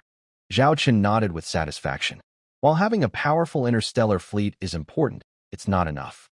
You also need a strong and large logistics, economic, and industrial base. Among these, the economy is the most crucial. The economic foundation determines the superstructure. Lilith then began to discuss the next phase, regarding our current industrial system, excluding the Bayan group. We currently have 2,000 T3 Forge-class Heavy Star industrial ships, which can produce 30,000 T3 Wolfhound-class Heavy Star armored destroyers or 1,000 T3 Emperor-class Heavy Star battleships each month. We also have 50 T4 Gemini-class Heavy Star industrial ships, capable of producing 400 T4 Skeleton King-class Heavy Star armored destroyers or 10T4 Blue Eyes White Dragon class heavy star armored battleships per month. Just in building warships, the monthly cost is estimated at 600 billion star coins. Alright, Zhao Chen suddenly realized that earning 1 trillion star coins a month might still be not enough. Darn, building ships costs too much money. How long would it take to gather enough military supplies for a large-scale battle? Zhao Chen asked. Lilith thought for a moment and replied, basic military supplies only need 1 to 2 months. But if we want to completely conquer the United Interstellar Coalition of the Warhammer, it would take at least 5 months to stockpile enough supplies. This number is hard to be precise because we also need to count the number of fleets involved in the battle. Zhao Chen nodded in understanding. Fighting a war isn't just about leading the fleet forward and fighting. When Zhao Chen only had a few or dozens of starships, he didn't need to worry about these details. But now it's different. Now Zhao Chen faces over 10,000 starships and millions of female soldiers, with each order representing the operation of this huge war machine. Fortunately, with Lilith and others helping, otherwise Zhao Chen really wouldn't know how to handle all these tasks alone. Just looking at these numbers makes his head spin. Lilith, go and give the orders. Prepare the basic military supplies within a month, and also ensure the fleets are rested during this time. The shortest time is half a month, the longest is a month. We might need to get involved in the conflict with the Warhammer United Interstellar Coalition. I am worried that the Holy Light Empire might cause trouble, so I must quickly handle the situation with the Warhammer faction. Zhao Chen shared his future plans. Lilith had already guessed this and nodded, saying, I understand. I will find ways to speed up our preparations. Zhao Chen kept enlarging the star map until it covered the territories of 3 great empires. These 3 empires now seemed like lions, tigers, and wolves. Zhao Chen clearly knew that although the Xiongling Legion was very strong now, it was still weaker than the vast Holy Light Empire. If the Xiongling Legion did not open new battlefields or find new resource points, its development would hit a limit, and the Warhammer would be the stepping stone. By conquering or controlling the Warhammer, the Xiongling Legion could gain more strength. At that point, Zhao Chen's Xiongling Legion would have the power to crush the Holy Light Empire. A video window popped up, and Su Lan saw Commander Zhao Chen, along with 5 others who were maintaining contact at the same time. They were Charlotte from the 1st Xiongling Legion, Qi Tong from the 2nd Legion, Xin Bing from the 3rd Legion, and Bai Shui and Zhao Wan'er, who each led 2 special fleet units. All are here. Zhao Chen looked at the 6 video screens and said with some frustration, I called you all for a small meeting. There's one matter I find difficult to decide on. He scratched his head as he spoke. You say, we can discuss it, Qi Tong said. Zhao Chen looked at the women and said, it's about choosing the commander for the 5th Xiongling Legion. Hearing this, the 6 women understood why they had been called to this video meeting. Because their current roles meant they wouldn't compete for the position of commander of the 5th Legion. Currently, I have 2 candidates, Shui Xiaoxiao and Medusa. Both have their own strengths. So for now, I don't know who to appoint as the commander of the 5th Dragon Corps, Zhao Chen shrugged and said. It turned out to be such a simple problem. Zhao Chen continued. Both of them are very familiar to you, and you've even worked together before. Therefore, I decided to consider your opinions. Since everyone has their own tasks to handle, let's be straightforward. The 6 of you will vote directly, each choosing someone you support. Su Lan and Xun Bing exchanged glances. Their commander was the type to leave such decisions to them. All right, let's start now. Within 1 minute. Make your choice, Zhao Chen announced without waiting for their reactions. A choice appeared on each of the 6 screens in front of them. On the left was Shui Xiaoxiao, and on the right was Medusa. Su Lan was the first to choose, clicking on Medusa on the right. I thought you would pick Shui Xiaoxiao. You 2 were quite close at the academy, weren't you? Zhao Chen looked a bit surprised. Su Lan explained, because I know Xiaoxiao well, I understand that although she has strong talent, her personality makes it hard for her to take on the heavy responsibility of commanding a fleet right now. In comparison, Medusa has more combat experience, stays calm and collected, and has experience managing the Snake People tribe, so she's a better choice. Zhao Chen nodded, recognizing Medusa's advantage. Xin Bing also chose Medusa at this time, for the same reason.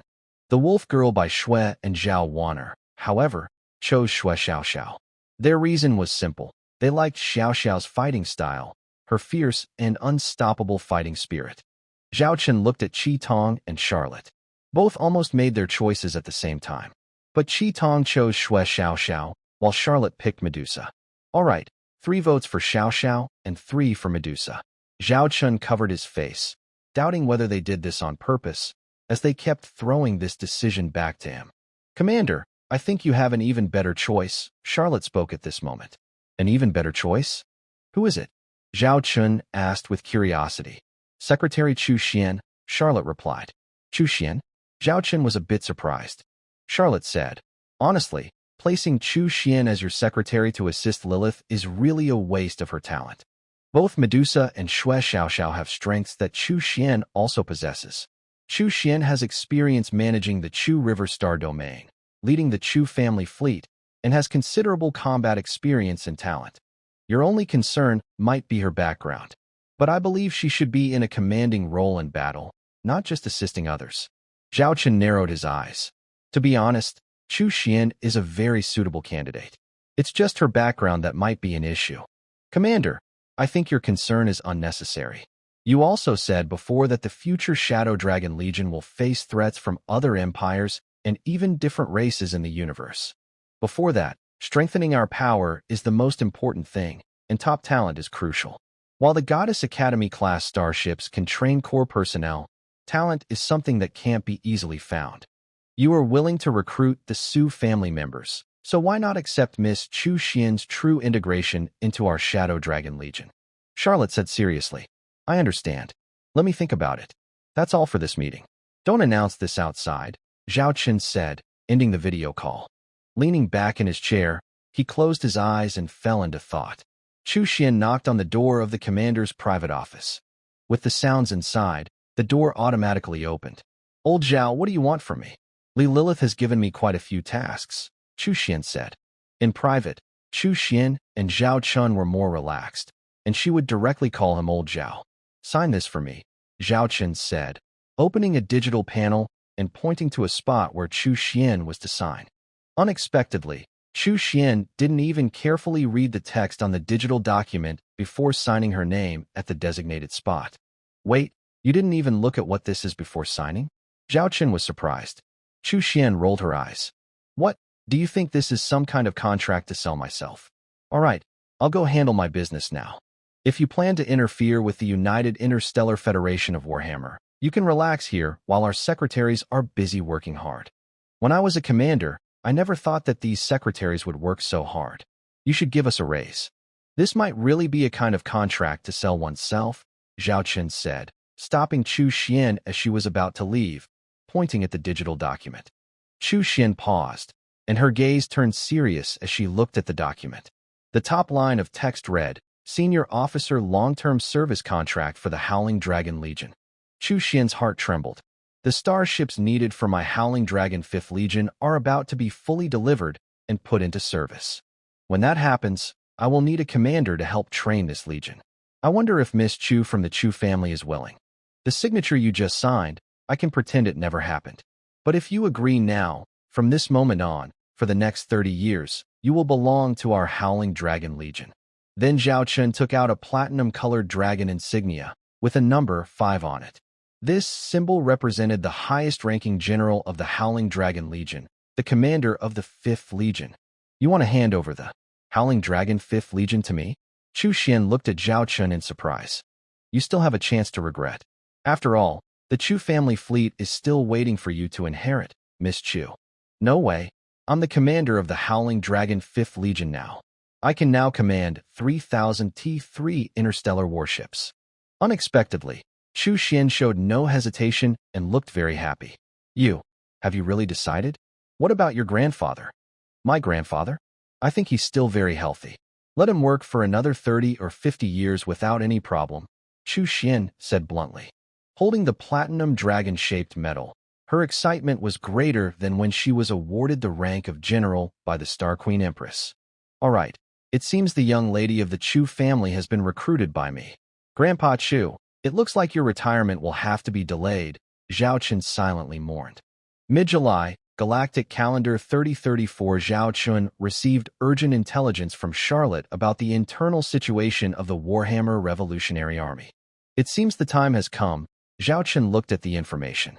The situation he wanted to see has already happened.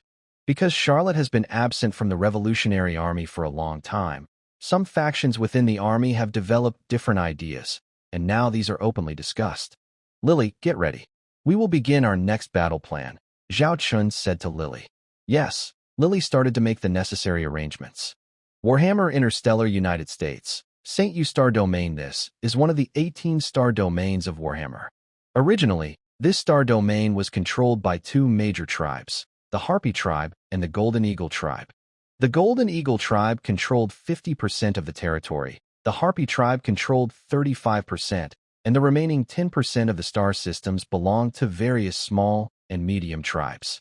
Currently, 20% of the Golden Eagle tribe's territory has been taken over by the Revolutionary Army, and the Harpy tribe has also had to give up some of its territory. Therefore, the entire St. U star domain is now controlled within the range of 3,331 divisions. Perhaps because the Golden Eagle tribe and the Harpy tribe are among the weaker of the 20 major tribes, the Revolutionary Army's main base is temporarily located in this star region. At this moment, a heated debate is taking place inside the Revolutionary Army's headquarters. In the Revolutionary Spaceport and Council Hall, I think we can now negotiate peace with the other side. There's no need to keep fighting, said a Beastman counselor, pounding the table. Negotiation? Have you forgotten why we formed the revolution in the first place? We wanted to completely overthrow the old chains of the Warhammer era. Now you're suggesting we talk to those tribes? That's a betrayal of our original promise, roared an elderly Beastman counselor. Next to the Beastman, a half-beast with a bird's head whispered, I think we should adapt to the situation. Things are different now than when we started. Although our strength is quite good, the dragon tribes haven't attacked us yet. Everyone can see how powerful the dragon tribes are. In our 18-star regions, the dragon tribes control about 4 regions, about a quarter of the Warhammer territory. Even General Charlotte would agree with us if she were here. The bird-headed counselor muttered softly at the end. No, if my sister were here, she would never allow you to do this. Your foolish and cowardly actions have stalled our strategic plans. Several battlefields have even been abandoned, with territories surrendered. Delaying the fight can be considered a military crime. Is this how you repay my sister's trust? Maydell, acting as Charlotte's representative here, angrily criticized those advocating for peace. But it was clear that Maydell's authority was far less than Charlotte's. Humph. Then may I ask where General Charlotte is right now? A female pig-headed member of the council snorted coldly. Before anyone could explain, she continued, I heard that General Charlotte is now fighting for her human master. Don't forget, she is our Warhammer general, not just a dog raised by humans. What are you talking about? Maddle glared angrily at the female, pig-headed member. Suddenly, someone moved faster. A dark figure leapt onto the meeting table. Sheener, a sharp voice called out. The pig-headed woman looked terrified as a dagger, only a few centimeters from her eyes, was pointed at her. The usually gentle and elegant Black Fox lady now looked like a furious tiger. With deadly eyes, she stared at her. The pig-headed woman had no doubt that the Black Fox girl truly wanted to kill her. If not for the intervention of the Black Fox matriarch, she probably would have already been dead. Now, she thought she might be a goner. Next time you dare to insult General Charlotte, I will cut away the dead flesh from your body, piece by piece. Fox Xiner said coldly. After speaking, she jumped back to her seat. Her face was emotionless, as if nothing had happened. All right, this concerns the future of our Revolutionary Army. Since everyone has different opinions, I suggest we hold a vote. The leaders and council members here will decide the future of our revolution, said a half-orc counselor. I agree. Let's vote then. Since everyone agreed, they began preparing for the voting process. Strange. From what I know, those guys probably can't get more than half the support in the council, maybe not even a third. Why do they dare to propose a vote? Maddle asked quietly, glancing at Xiner sitting beside her. Xiner frowned slightly. Something's wrong. Very wrong. Fox Xiner looked at her mother, who had been silent on the other side. She opened her mouth to ask, Mother. Just watch, the Black Fox female leader said calmly. Fox Xiner looked at her mother with confusion. The next step was simple. Everyone just needed to make a choice in front of them. There were three options: reject negotiations, accept negotiations, or abstain. There were 30 members in the meeting. The number of people rejecting negotiations kept increasing and soon exceeded 15. Middle raised her head proudly, looking confident and even challenging those who wanted to negotiate. But Fox Xiner felt something was wrong. The voting results clearly showed that negotiations were unlikely, yet the people proposing negotiations looked calm and unbothered. Something strange was happening. Voting is over. I will now announce the results. Just as an orc elder was about to declare the results, a voice interrupted him. Wait, I don't think it's necessary to announce the results. A goat-headed counselor suddenly stood up, scanning the room. What do you mean? Middle asked sharply. The goat-headed counselor raised his hand, and a screen appeared before him. It displayed detailed voting data. Who voted for negotiations, who against, and who abstained. Clear and easy to see. When this screen appeared, the counselors who voted for negotiations quietly moved behind the goat-headed counselor. Among them was the female pig-headed counselor who had spoken rudely to Charlotte earlier. Old goat, what do you mean? What are you trying to do? Leader Tade stared at him, still unaware that something was wrong. If you didn't see it, you must be foolish. The goat-headed counselor, known as Old Goat, sneered. Leader Tade, the time has come for a change. If you want to blame someone, blame the Dragon Emperor for giving us too much. This is our declaration of loyalty to the Dragon People tribe. Anyone opposing the peace talks today will not leave this starport alive. Elder Sheep sneered. Are you deliberately holding this vote just to eliminate dissent? Chief Ted glared angrily. Elder Sheep shrugged, then clapped his hands. Immediately, a team of fully armed soldiers stormed into the meeting area, aiming laser guns at the group of counselors on Chief Ted's side. I don't want to kill you, so you'd better not resist uselessly. Maybe if you kneel and beg before the Dragon Emperor, there's a chance your people might survive. Oh, and don't think the interstellar fleet outside the starport will help you. Do you know why I chose this place for the meeting? He asked. Because the patrol fleet of this starport is already under my complete control. Besides, about half an hour away from here, the Golden Eagle tribe has sent their fleet to come here.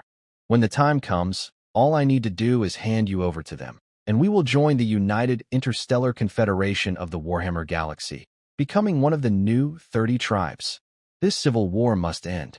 Elder Sheep sat back in his chair, a confident smile on his face. Hearing this, the counselors who had just voted against the peace talks became panicked. Some even started begging Elder Sheep and his group, saying they were willing to join the peace faction. Chief Ted, however, showed no anger. He exchanged a glance with the Black Fox tribe leader beside him. Elder Sheep, I thought you, having lived for over 100 years, wouldn't do something so foolish. But it turns out, you have made a terrible mistake, Chief Ted sighed. Elder Sheep didn't see any panic or fear on Chief Ted's face, which made him uncomfortable. Foolish? Your actions are the truly foolish ones. Do you really think what you're doing can overthrow the current system of the Warhammer Galaxy? The strength of the Dragon People tribe is beyond your imagination. They have simply not made their move yet. Do you know why the Dragon People tribe has not acted for so long? Asked the Black Fox female clan leader. Old Sheep Counselor was momentarily stunned. The Black Fox female clan leader continued. It's because the Dragon People tribe is also playing a game. They want to unify the entire Warhammer universe and overthrow the old tribal alliance system. Through our revolutionary army, they are gradually weakening other tribes, including those allied with the Dragon People tribe. When everything is ready, the Dragon People tribe will join the battle strongly and take control of all the star regions we have captured. Currently, the Dragon People tribe controls about a quarter of the star regions, and we also control roughly the same amount. In the future, it could even reach 1/3. This way, the Dragon People tribe can naturally take over these star territories from us. By then, they will control half of the Warhammer territories. Over a year and a half, the Dragon People tribe will absorb these territories and then start to eliminate other tribal forces. In 5 years, the entire Warhammer will no longer have a system of changing rulers every 10 years. By that time, there will be only one permanent ruler in the United Interstellar Republic of Warhammer, the clan leader of the Dragon People tribe. All major tribes will have to submit to the Dragon People tribe and become like lords under their rule. Hearing the Black Fox female clan leader's words, Old Sheep clan leader's expression flickered uncertainly. He retorted, "That's just your guess. The 20 major tribes of the Warhammer Interstellar Republic will not allow the Dragon People tribe to do this. In the end, only a new balance will be formed." Haha, isn't this balance about to be broken by you? Because of your arrogant plans, many of our revolutionary bases will be seized forcefully by the Dragon People tribe. Do you think the star regions taken by the Dragon People tribe will be returned to their original owners? Once the balance is broken, the history of the Warhammer Interstellar United Federation will never stop changing, said the Black Fox female clan leader. Nonsense. That's just your guess. You have no proof. Old Sheep clan leader was angry and embarrassed. If I'm not mistaken, the cooperation agreement you made with the Dragon Emperor was that they only sent a Golden Eagle tribe fleet to help you eliminate and suppress our fleet, right? But if I tell you that the fleet coming here now is not only from the Golden Eagle tribe, but also from the Dragon People tribe? At the same time, in other key star systems controlled by our revolutionary army, several Dragon People tribe fleets are threatening us. Do you still think you're so clever? Even if we are defeated, do you really think your group of clowns can negotiate with the Dragon Emperor? The Black Fox clan leader projected an interstellar battlefield map. It clearly showed the movements of various Dragon People fleets, all heading toward important revolutionary bases. One of these fleets is directly targeting the starport where we are. This can't be. The Dragon People tribe just wants to control the situation. It's not what you said. Old Sheep Counselor was emotionally out of control, denying the Black Fox clan leader's words again. Leader Ted shook his head and sighed. Clan leader Huya, stop talking. You can never wake a person who is pretending to sleep. Leader Ted looked at Old Sheep Counselor and sighed deeply. This sheep elder was once one of the founders of the Revolutionary Army. Old Sheep, I remember your original belief when you overthrew the Warhammer. You wanted to prove the strength of your sheep clan, even leading your people away from the War Sheep clan, which was one of the 20 major tribes at the time, to form the current sheep clan of the Revolutionary Army. You wanted to prove that your fellow War Sheep clan was wrong, to build a stronger and greater sheep tribe. What is the difference between you and that War Sheep clan that follows the Dragon People? The main differences are your fur color, the length of your horns, and the funny expression you make when you kneel. Elder Ted said angrily at the end, frustrated that they hadn't fought harder. Shut up. I have changed. Why? My children and grandchildren have all died in this pointless fight. I can't watch my people sacrifice themselves anymore. At least before I die, I want my people to find peace. Am I wrong? Elder Sheep shouted angrily. Sacrifice? Who hasn't sacrificed? If you chose to join the revolution, sacrifice was inevitable. If you're afraid of sacrifice, you shouldn't have left the sheep warrior tribe. You should have stayed quietly in the sheep pen built by the dragons. Now, your actions only disappoint your fallen children. Elder Ted looked at Elder Sheep with hatred. Elder Sheep's expression turned wild. He pulled out a laser gun from his waist and aimed it at Elder Ted. This made many people present feel scared. Medelia stepped in front of her father, ready to fight, while Hu Xiner prepared for battle. Time will prove I am right, and you all will stay here forever. Furious and embarrassed, Elder Sheep aimed his gun at Elder Ted and pulled the trigger. Elder Sheep covered his severed arm and fell to the ground. The laser gun flew several meters and was stepped on by a soldier wearing a helmet. Why? What are you doing? Elder Sheep looked at the soldier in surprise. You've been looking for me, haven't you? A familiar voice said. The helmet was taken off, revealing white animal ears and a determined look. General Charlotte. Big Sister Charlotte. Everyone looked happily at the soldier who took off her helmet. It was clearly Charlotte herself.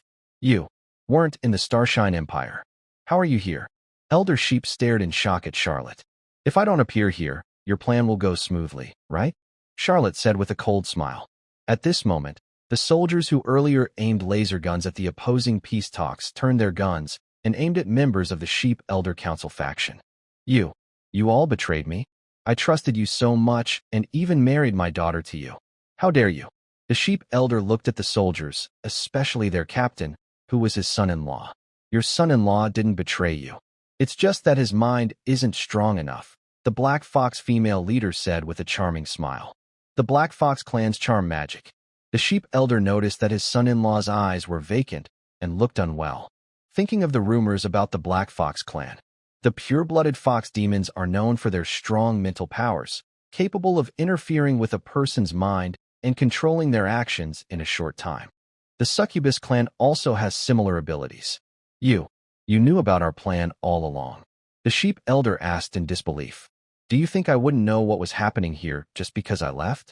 I know everything. Your dealings with the Dragon People tribe and your secret plot to betray the revolutionaries, Charlotte said coldly, staring at the sheep elder.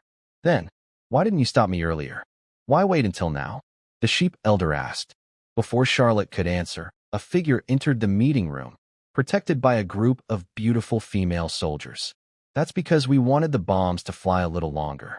We wanted those hidden in the darkness, those hyenas, to come out on their own, the man said.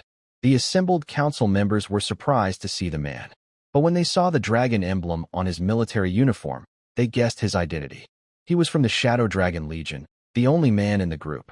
The sheep's smell is really strong. Zhao Chun covered his nose as he approached, took a few steps back, and kept a distance from the sheep elder. Greetings, Lord Xiaolong. Tribe leader Ted immediately bowed respectfully upon seeing Zhao Chun. He had visited the Xiaolong star system before and knew well how powerful it was. Therefore, he had no objection to Charlotte's trust and closeness to this lord. In fact, he hoped his daughter could build a stronger bond with this lord. During the many years of the revolution, tribe leader Ted realized that it was impossible for the revolutionaries alone to overthrow the old system of the Warhammer. His daughter's return, along with the support from Lord Xiaolong, was exactly what they needed. Black Fox tribe leader Huya. Greetings, Lord Xiaolong. The female fox tribe leader also immediately bowed to Zhao Chun, her beautiful eyes studying the legendary lord. Other council members also bowed to pay their respects.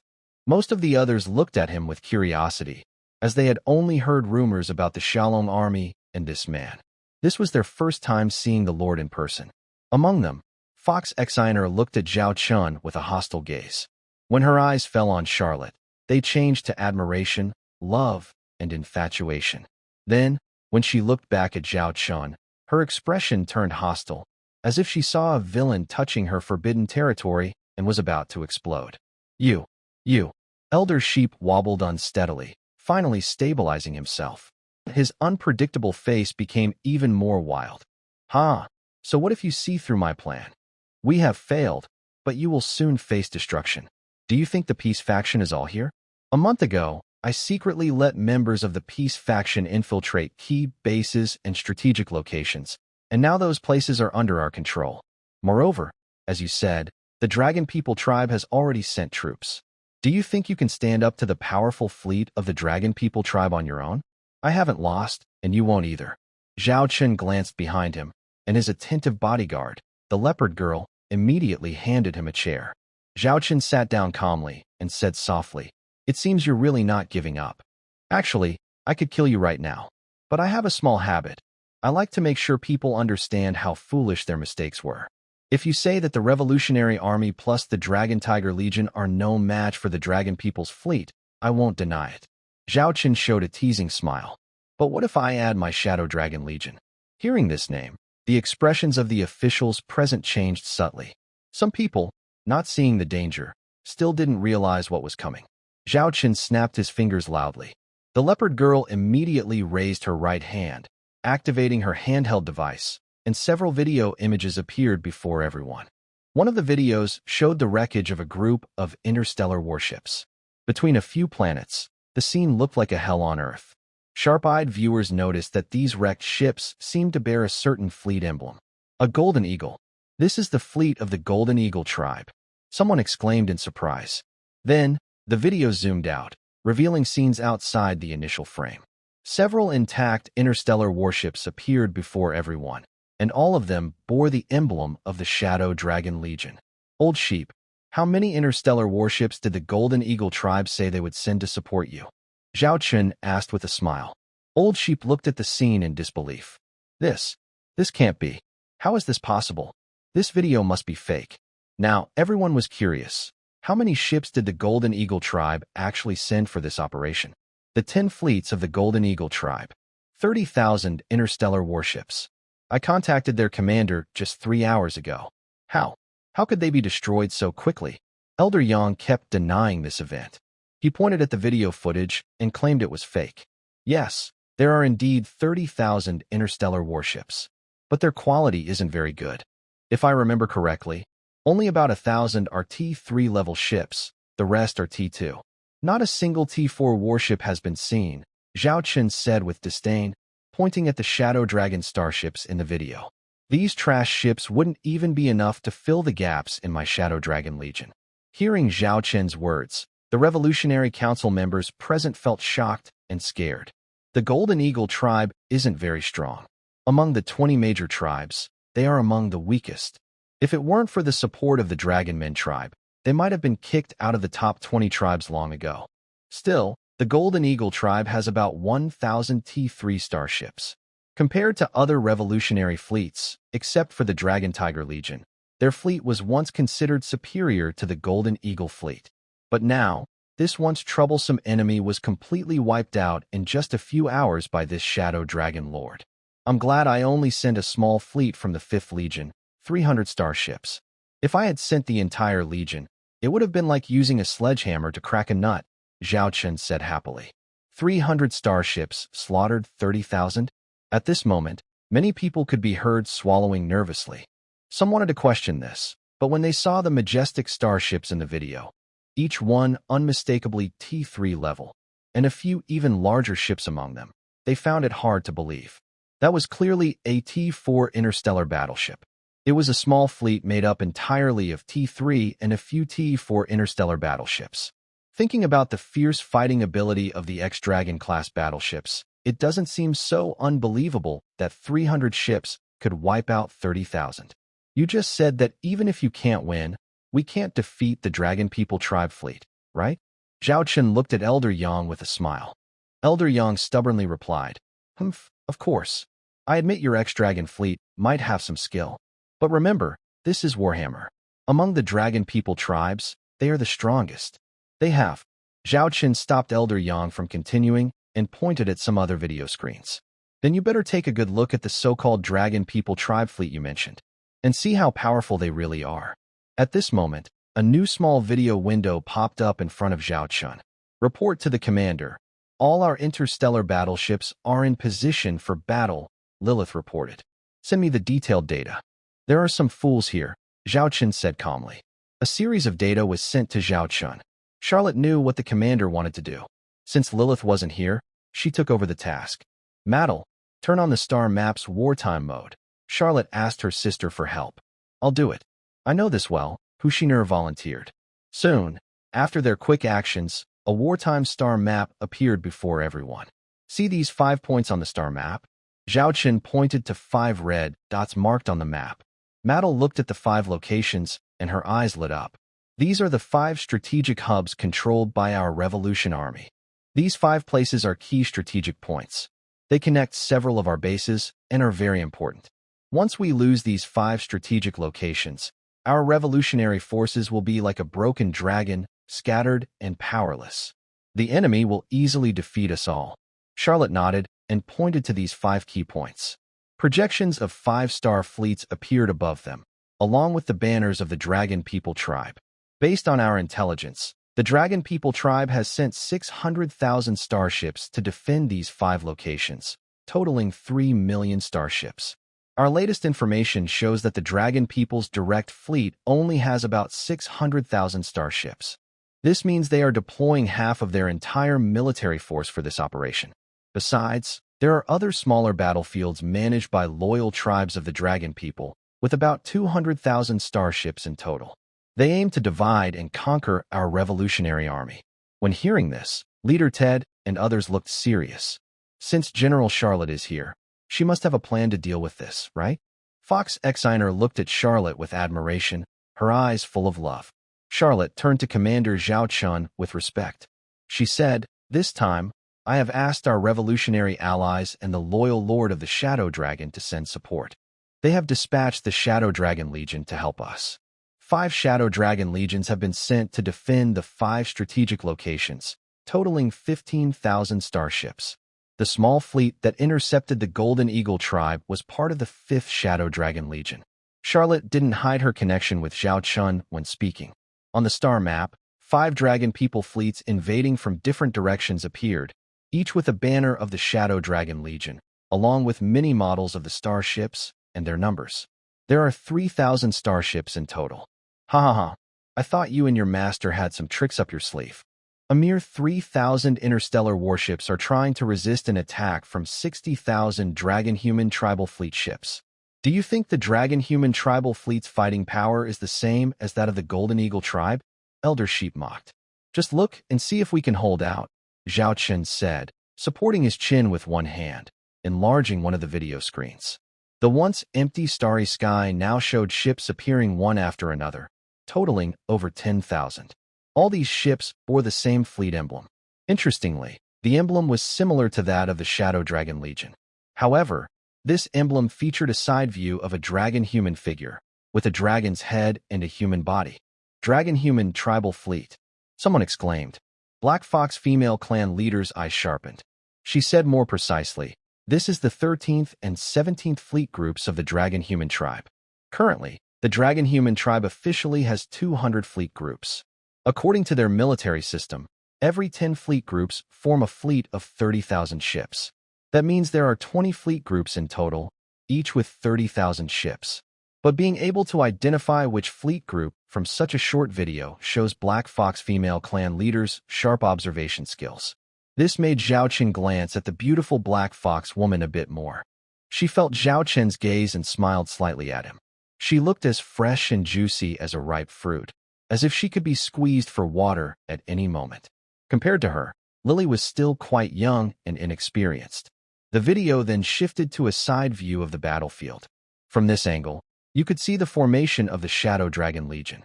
Compared to the 2 dragon-human fleet groups across from them, totaling 60,000 ships, the Shadow Dragon Legion only had about 3,000 ships, making their formation look quite small in comparison.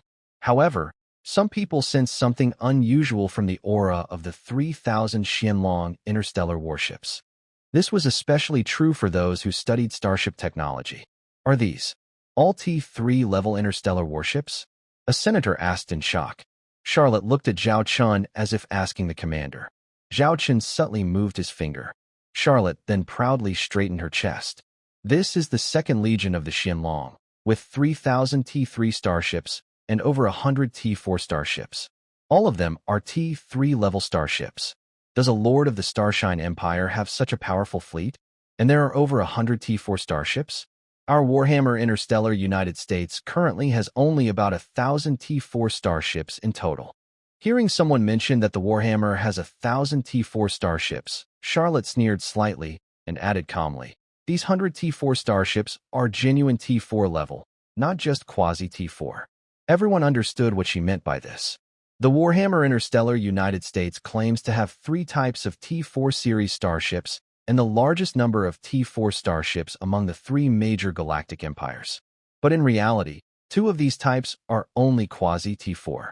The only true T4 starship is a T4 armored Dragon-class medium starship.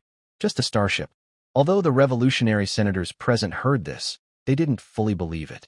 After all, a fleet of 100 T4 starships being genuine T4 was hard to accept. Leader Huya, you just recognized these 2 dragon fleet groups directly. You must be very familiar with their combat data, Charlotte said to Leader Huya. Leader Huya understood Charlotte's meaning and explained, based on the intelligence I have gathered. The 13th Fleet Group and the 17th Fleet Group of the Dragon People each have 60,000 interstellar warships.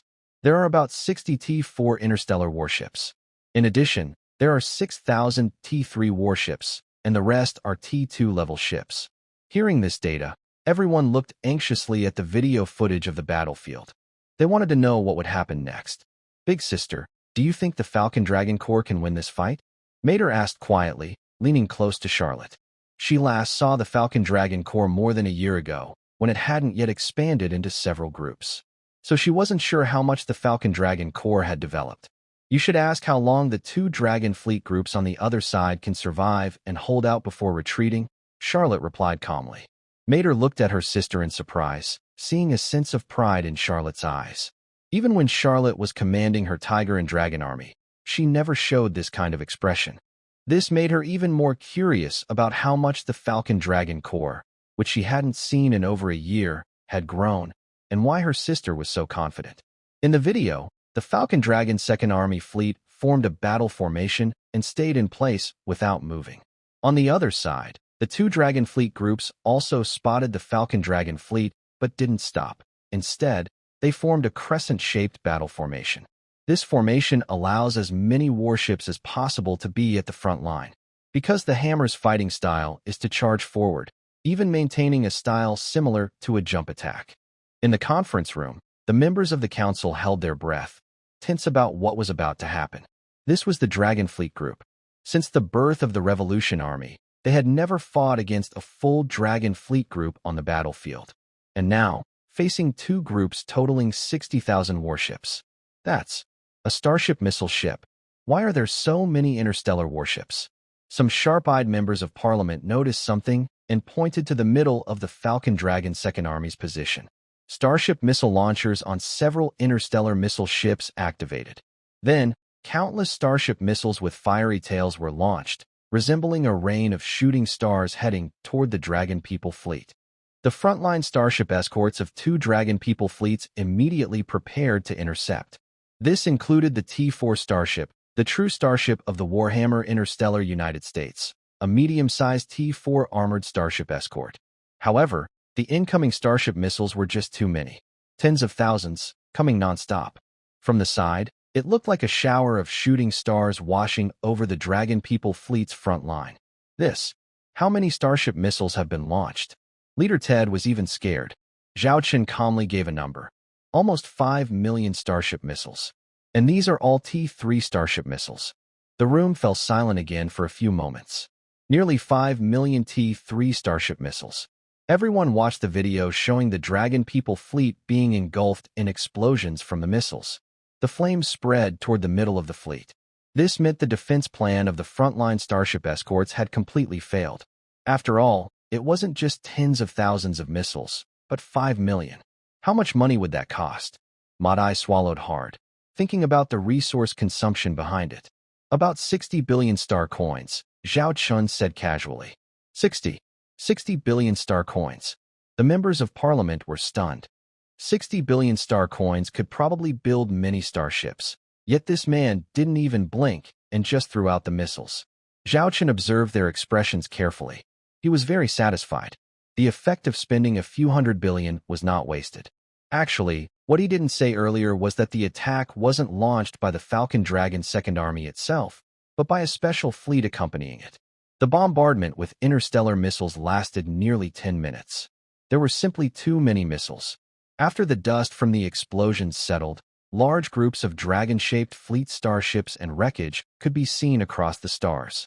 This round of missile attacks has destroyed at least 1/3 of the Dragon Fleet starships.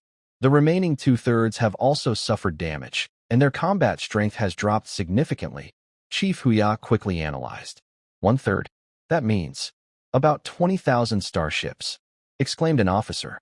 Just 10 minutes of missile fire destroyed 20,000 starships.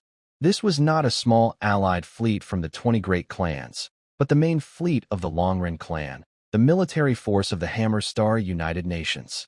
The fireworks show isn't over yet, Zhao Chun said with a slight smile. His words made everyone in the meeting room change their expressions. Then, what is that starship?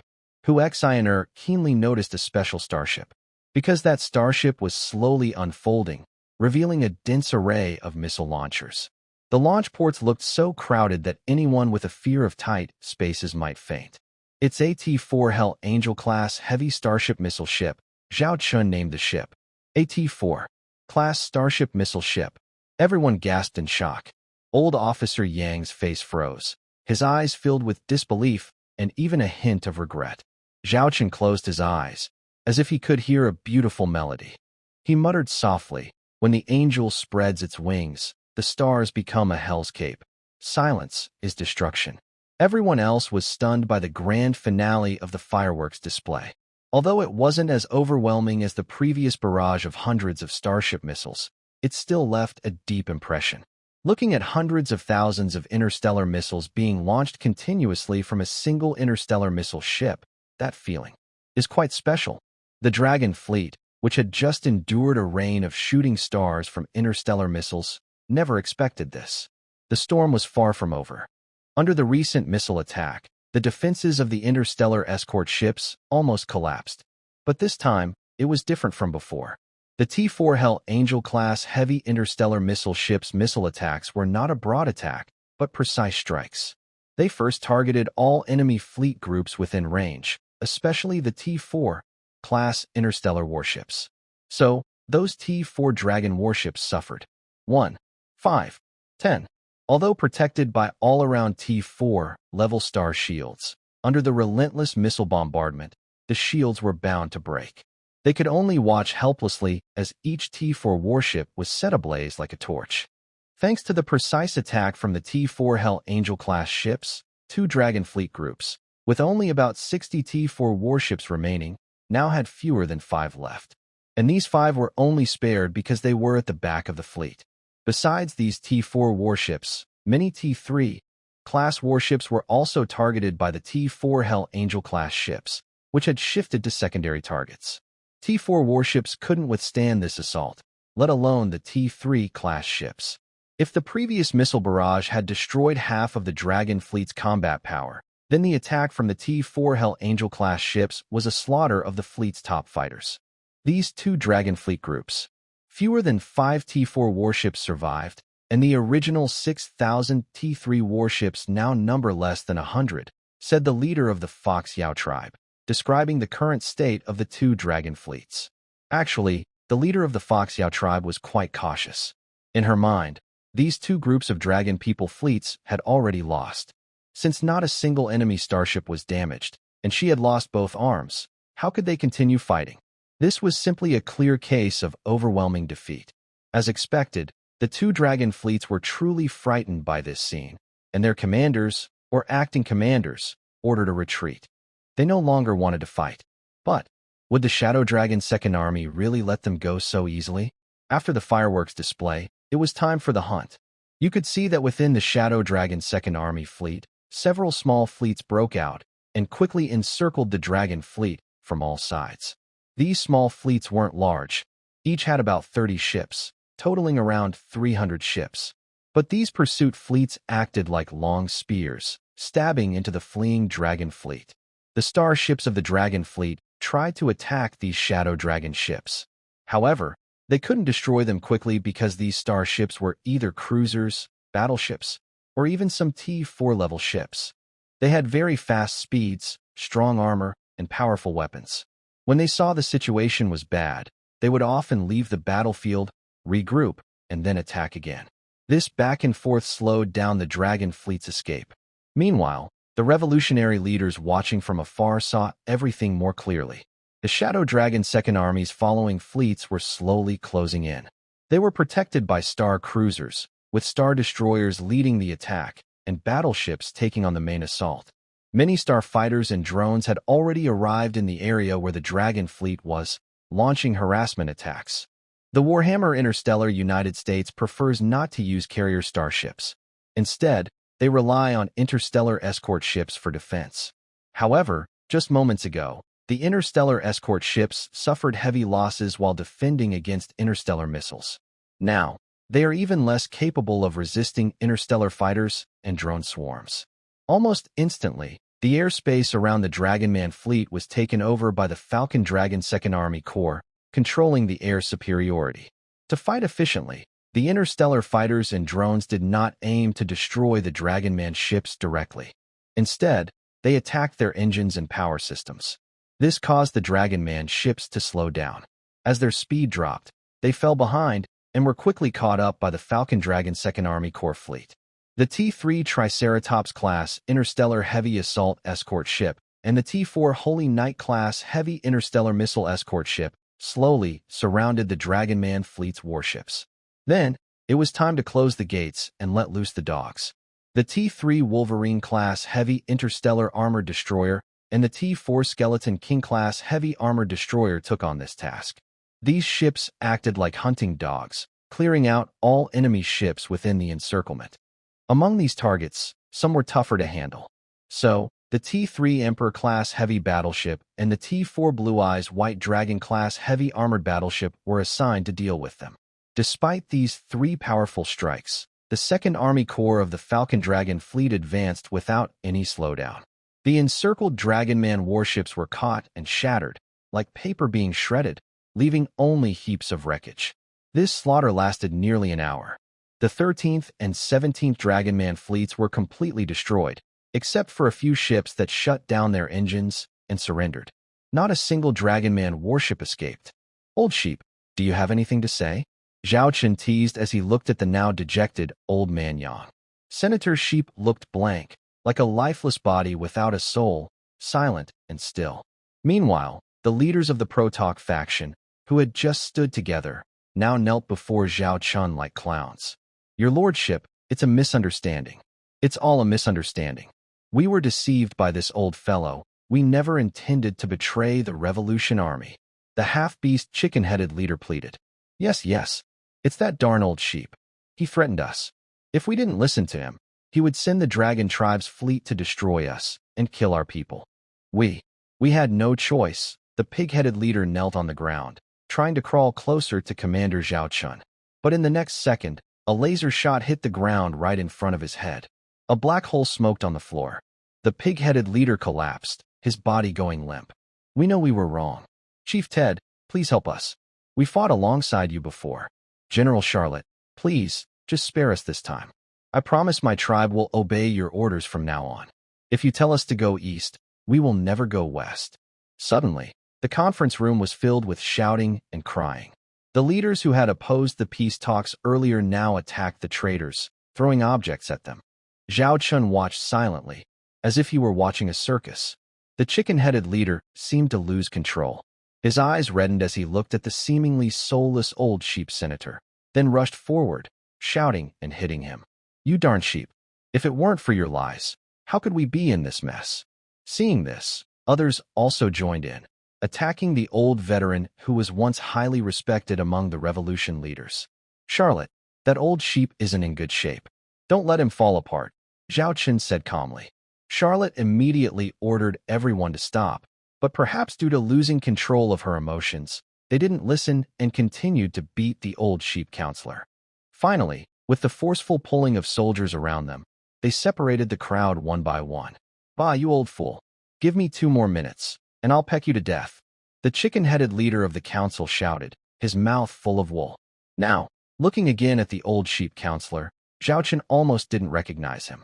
At the start of the meeting, he seemed respected and noble, but now, his wool had been pulled out. Even 2 of his horns were broken. His eyes were swollen and black from being hit. Almost no part of his fur was intact. He was now lying on the ground, likely to die if he didn't get help soon. At this moment, Charlotte spoke up. "The latest news is that the other 4 battlefields, including 2 Dragon fleet groups that were planning to attack us, have retreated after discovering our intercepting forces. Only some smaller skirmishes occurred with other tribal fleets, but thanks to our early planning, the losses were minimal." Hearing this, the council leaders cheered loudly. They looked at the human leader with even more respect. They had wiped out 2 Dragon fleet groups and scared the remaining ones away. It's likely that the other Dragon fleets, upon hearing about the battle, were shocked and decided to retreat to prevent such fierce fighting from happening again. Even the strongest Dragon fleets only had about 20 ships, and losing 1/10 of them was painful. Who wouldn't feel sad about that? "With this, our Revolutionary Army's crisis is temporarily over," said the Fox tribe leader, looking at Zhao Chen with bright eyes. At this moment, the commander stood up and slowly walked over, looking down at the once respected sheep elder. "Do you still want to say something now?" The sheep elder looked up, his dark eyes barely open, gazing at the tall man before him. "Can you really defeat the Dragon tribe and overthrow the current Warhammer order? Do you believe I can?" Zhao Chen said with a smile. The sheep elder smiled and closed his eyes in relief. "I was wrong. I was very mistaken. Lord, I don't ask for your forgiveness. I just hope you will treat my people well. They are innocent." Zhao Chen didn't speak. He simply waved his hand. Charlotte understood what he meant and ordered someone to take the sheep elder away. As for the other elders, They dared not ask questions. When someone makes a mistake, they must pay the price. Moreover, if it weren't for the timely arrival of the fierce dragon army of this man, who disrupted the conspiracy, they might have been the ones to die. Lord, what do you plan to do with them and their tribes? Chief Ted looked at Commander Zhao with concern. He was worried Zhao might start a killing spree. Don't worry. I'm not one to kill recklessly. As long as their tribes are not involved in this matter, I won't harm them, Zhao Chen said calmly. The sheep elder can die, but the sheep tribe behind him is one of the larger tribes among many. Zhao Chen can't kill them all. His gaze swept over the other leaders of the negotiation faction. Your crimes mean you're no longer suitable to hold your current positions. Do you understand what I mean? The leaders immediately nodded repeatedly. We will step down when we return. Zhao Chen looked at Charlotte. Charlotte approached these people and showed each of them a list. The list contained several names, all of whom were their tribespeople. This was carefully chosen by Zhao Chen, and Charlotte had even made private contact. The meaning behind this was very clear. Are you really planning to let them go? Meteor quietly asked, sneaking up behind Zhao Chen. Zhao Chen looked at the white tiger girl, who resembled Charlotte quite a bit, and felt a natural liking for her. He whispered, I said they might not die, but I didn't say they would live happily. Coincidentally, my slaughterhouse needs some workers. Let that chicken-headed person kill chickens, and that pig-headed person slaughter pigs. Meteor looked at Zhao Chen with surprise, but she didn't oppose his plan at all. Instead, she gave a thumbs up. Your plan sounds pretty good. I see you guys were having a meeting earlier, right? Would you mind if I join? Zhao Chen sat in a chair, smiling as he looked at the leaders of the revolutionary army. As for the pig-headed and chicken-headed negotiators, they had already been taken away.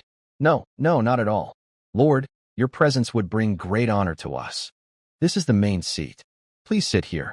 Meteor watched these proud leaders of the revolution, who now looked like obedient dogs because of their military achievements. She felt very disdainful of them. Sure enough, these people only bully the weak and fear the strong. What were you talking about earlier? Zhao Chen asked with a smile. About peace negotiations, said the Fox tribe leader. Peace negotiations? Who wants peace? Zhao Chen smiled and looked at the leaders. You want peace? Or do you want peace? No, we don't want peace. We are determined to overthrow the unfair system of the Warhammer Star Union and fight to the end. We will never negotiate. Zhao Chen leaned back in his chair and said, since no one wants to negotiate, then this matter is settled. No one dared to question this man's words. Since that's settled, let's talk about something more meaningful. For example, the future of the Revolutionary Army. Zhao Chen's finger lightly tapped on the table. The future of the Revolutionary Army? The leaders of the council members were surprised. They guessed that the purpose of the Dragon Lord from the Starshine Empire coming to the United Star Hammer Galaxy was unlikely for sightseeing. It must have been for some purpose. Now, the main event begins. I believe the current system of the Revolutionary Army is outdated because your size has changed completely from before, Zhao Chen said, looking at Charlotte. Charlotte replied, the current Revolutionary Army has 176 tribes of all sizes. The total population supporting us exceeds 100 million billion people. This accounts for 10% of the population of the United Star Hammer Galaxy. Zhao Chen was shocked. This half-orc tribe can really reproduce. The Starshine Empire now has a total population of only 360 million billion, while the United Star Hammer Galaxy has surpassed 1 trillion billion. Of course, this might also be related to the vast territory of the United Star Hammer Galaxy and the fact that half-orcs can eat almost anything. Previously, Charlotte mentioned that if it weren't for food shortages causing starvation among half-orcs on each planet, the population of the United Star Hammer Galaxy could increase several times. Besides, apart from the Longhu army under my direct command, which has 100,000 starships, the Revolutionary Army has accumulated 300,000 starships over this period. But the number of regular military-grade starships, meaning T2 level and above, is only 100,000. Our controlled areas are also quite scattered, often just occupying parts of a star system here and there, barely connected. For example, this time, the Dragon Fleet only needs to attack a few key strategic hubs to split our revolutionary territory, which would pose a great threat to us. Charlotte was speaking and also displayed a star map. Zhao Chen glanced at it and saw that it was truly chaotic. It looked like they would attack wherever they could bite down. Most of the controlled areas were not important resource locations. After all, Charlotte only had one Dragon Tiger army, which could only maintain order in a few key strategic resource regions. So, you mean? Chief Huya looked at Lord Zhao Chun and asked. Zhao Chun tapped on the table and said 2 words, reform. How to reform? Hu Xiner asked casually. First, we need to change the structure of the Revolutionary Army. It can't be disorganized and undisciplined like now, relying only on Charlotte's Dragon Tiger army to fight. Next, you will face not just the fleets of different tribes, but also the Dragon People fleet groups, or even large-scale encirclement operations led by the Dragon tribe. Second, abandon these territories that have no strategic value. Zhao Chun erased 2/3 of the Revolutionary Army-controlled areas on the star map. These are hard-won territories, a leader of the council said unwillingly. Are these territories? Zhao Chun frowned and pointed at several places. Tell me, in this remote place, how many resources are there to use? How many habitable planets? The council leader was speechless, because these territories indeed had very low value. This also caused most local tribes to ignore them, as they didn't cause much loss. If they recaptured these territories, it might give the Dragon Tiger army a chance to attack their important resource star systems. After several encounters with the Dragon Tiger army, the tribal commanders learned their tactics. The Dragon Tiger army is very strong and equipped with a high-tech starship that allows interstellar jumps, often launching surprise attacks and raids. But their disadvantages are also clear.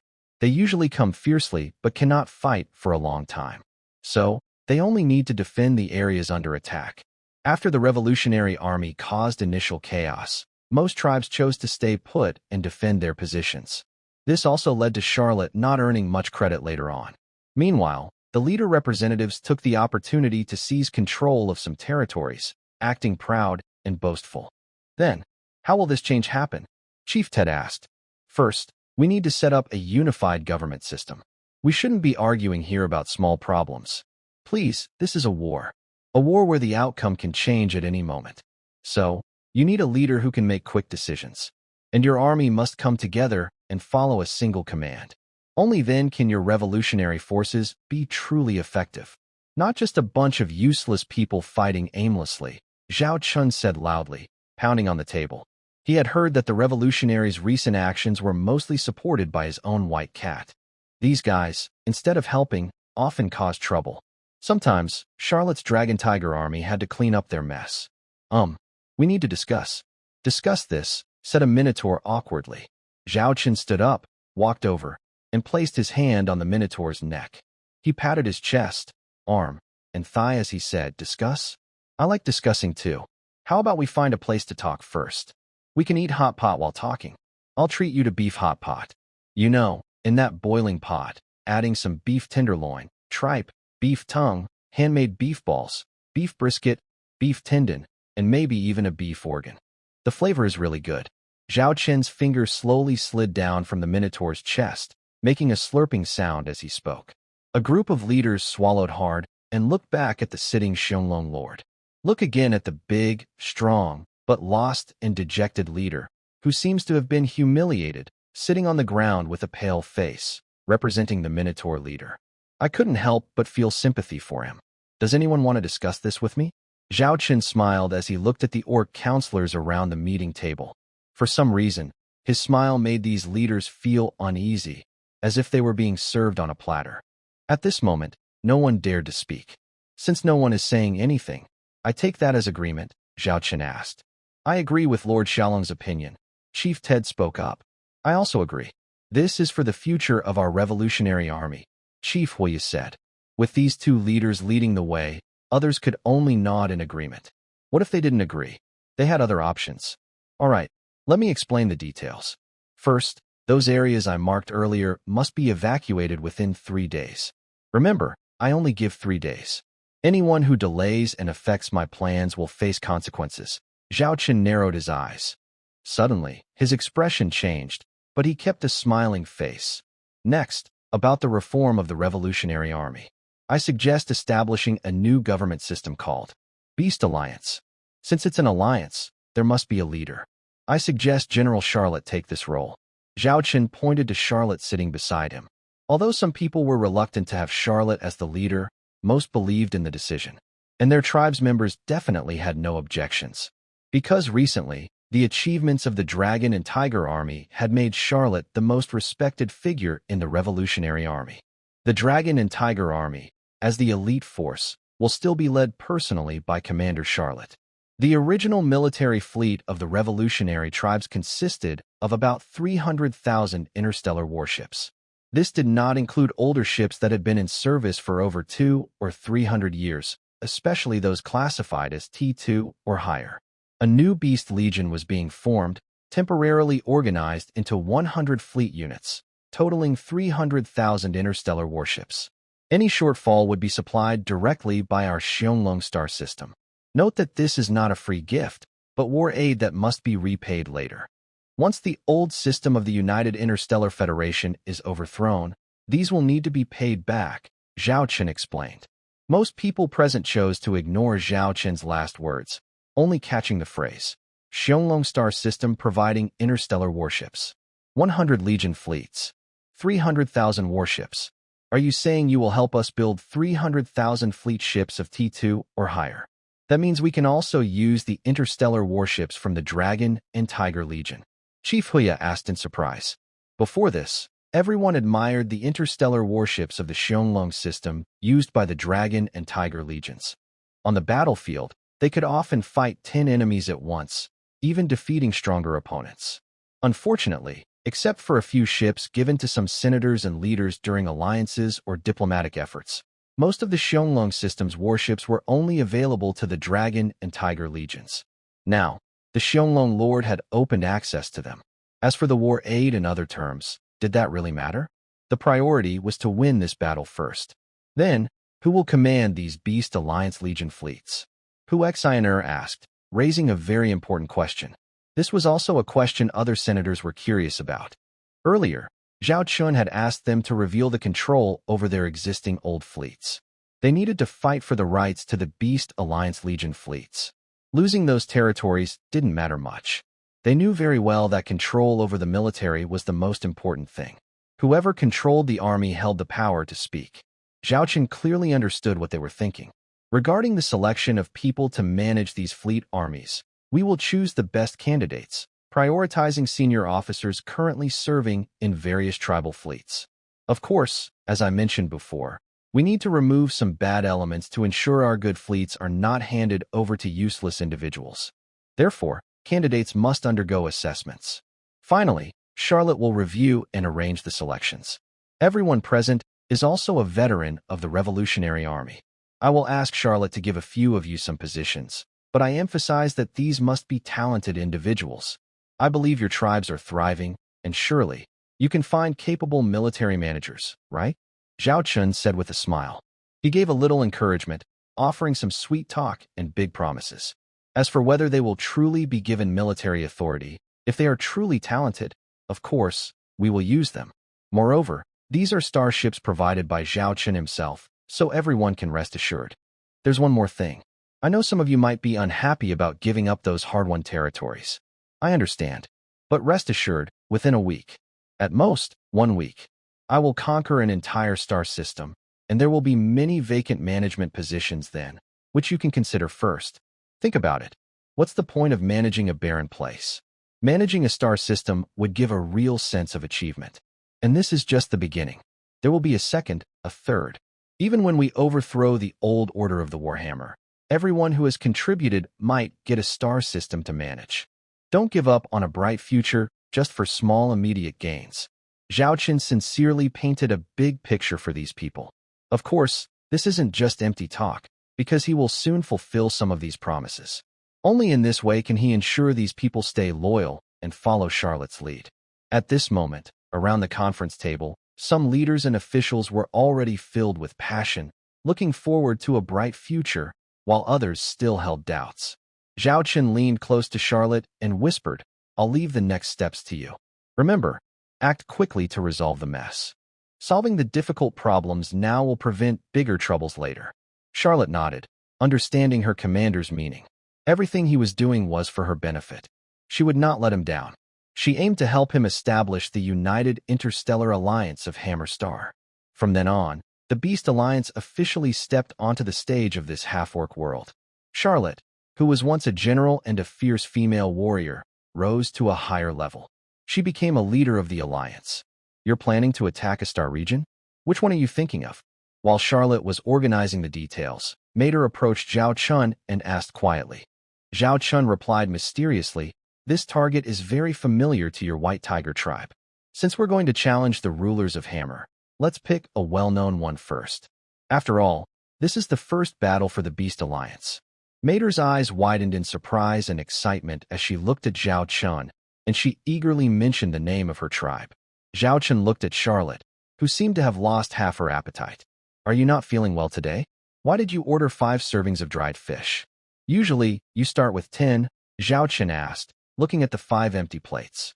Charlotte sighed and said, I'm a bit worried. Can I really do well as the Alliance leader? I have no problem fighting in battles, but managing the Beast Alliance. That's different. Maybe I should let my father do it instead?" Charlotte looked at Zhao Chun with hope in her eyes. Zhao Chun looked at Charlotte with a firm gaze. "Charlotte, I know you don't have much talent in this area, but you need to learn how to recognize people's strengths and use them well. For example, the leader of the Fox Yi tribe and Fox Xiner, who has been following you closely, are both talented in management. They gather intelligence and are good at using it. Our quick return this time and the disruption of the peace talks were partly thanks to the good teamwork of the Fox Yi leader. Without that, things wouldn't have gone so smoothly." Charlotte nodded repeatedly. "Yes, the Black Fox clan has always been our think tank. They may not be strong fighters, but they are very good at planning and commanding. Every fleet in the tribes has a Black Fox advisor or deputy. That's like our secretary Lily. You see, besides developing starship technology, I don't have many other skills. When it comes to commanding battles, not even you, Shun Bing and Sulan, are better than me. For managing internal affairs, finance, and logistics, Lily is far more capable than I am. I just give her these tasks. It's like a ship sailing on the sea, with each department having its own person in charge. Most of the time, I only need to decide the direction of the ship. Sometimes, I don't even need to steer it myself." Zhao Chun started enthusiastically sharing his management methods with Charlotte. Charlotte listened as if exploring a new land, taking notes on what Zhao Chun said. "Actually, there's one very important point about this method. That is, knowing how to recognize and use people's strengths." Zhao Chun crossed his arms and looked serious. These 4 words seem simple, but they contain many secrets. If Zhao Chun didn't have a special ability to see through others' hostility, he wouldn't dare to freely delegate power or be a hands-off leader. "Wait a moment, I will give you a list. Just follow the names on the list and use them confidently. These people, at least for now, won't cause any problems." Zhao Chun's so-called list is actually just a way to identify some people to board Zhao Chun's starship. He just needs to recognize them. As for your suggestion that your father take on the leadership role, your father has the ability, but he lacks the prestige. Long ago, when you returned to Warhammer, I said this. I want to create a god, and you are the Valkyrie I have created. The prestige you now hold within the Revolutionary Army even surpasses that of their tribal leader. The Beast Alliance is currently just a temporary group, unstable and leaking everywhere. But with you, the Valkyrie, holding the position, it is temporarily unbreakable. Right now, only you in the Revolutionary Army can do this. Charlotte felt Zhao Chun's trust, and her heart was pounding. She nodded heavily. "I understand. I will do my best to be a good leader of the Beast Alliance." After speaking, Charlotte pressed the order button nearby. Zhao Chun glanced over and saw another dozen fish about to be eaten by the white cat. "Oh, by the way, arrange some things later. I need to meet some people. You should also prepare for our next phase of the battle plan. As long as the battle resources are in place, we can act at any time," Charlotte said with a wink. Zhao Chun sighed helplessly. "The problem now is that we lack battle resources. We just escaped from the internal civil war of the Starshine Empire, and it's been less than a month. How much battle resources can we save? Our previous operations involved the special fleet of star missiles lurking within the Shadow Dragon Second Army to intimidate the enemy. This made the enemy mistakenly believe that each of our fleet groups had such strong firepower. This caused the Dragon fleet groups on other battlefields to retreat. Otherwise, if a fight really breaks out, we can't be sure we will win in the other 4 battlefields. In the end, our losses will definitely be significant. Charlotte shrugged, indicating she had no solution either. We could fight now, but with limited battle resources, we might have to sacrifice some starships. Or we could wait until all resources are ready, then launch a strong attack to minimize our fleet's losses. Forget it, let's stick to the original plan. We're not in a hurry, so we can take it step by step, Zhao Chen muttered helplessly. We need more money. We need more money. War is so expensive. This is a large asteroid field located in the main star system of the Dragon People tribe. Later, it was transformed into a huge interstellar fortress, made up of asteroids of various sizes. After that, it became the royal city of the Dragon People tribe. The tribe's leader, the Dragon King, handles affairs related to the tribe and the United Interstellar Warhammer Confederation here. Why didn't you tell me about this report earlier? A man with a dragon head and a dragon tail, kneeling in the hall, scolded a subordinate. Because we didn't expect the Shadow Dragon Legion to develop so quickly. Although we knew that the Dragon Tiger Legion within the Revolutionary Army was connected to the Shadow Dragon star system of the Starshine Empire, and General Charlotte had close ties to the Shadow Dragon Lord, the combat strength of the Dragon Tiger Legion is only comparable to our Dragon Fleet. Who could have imagined that the Shadow Dragon Legion behind them would be so powerful? The subordinate said, feeling wronged.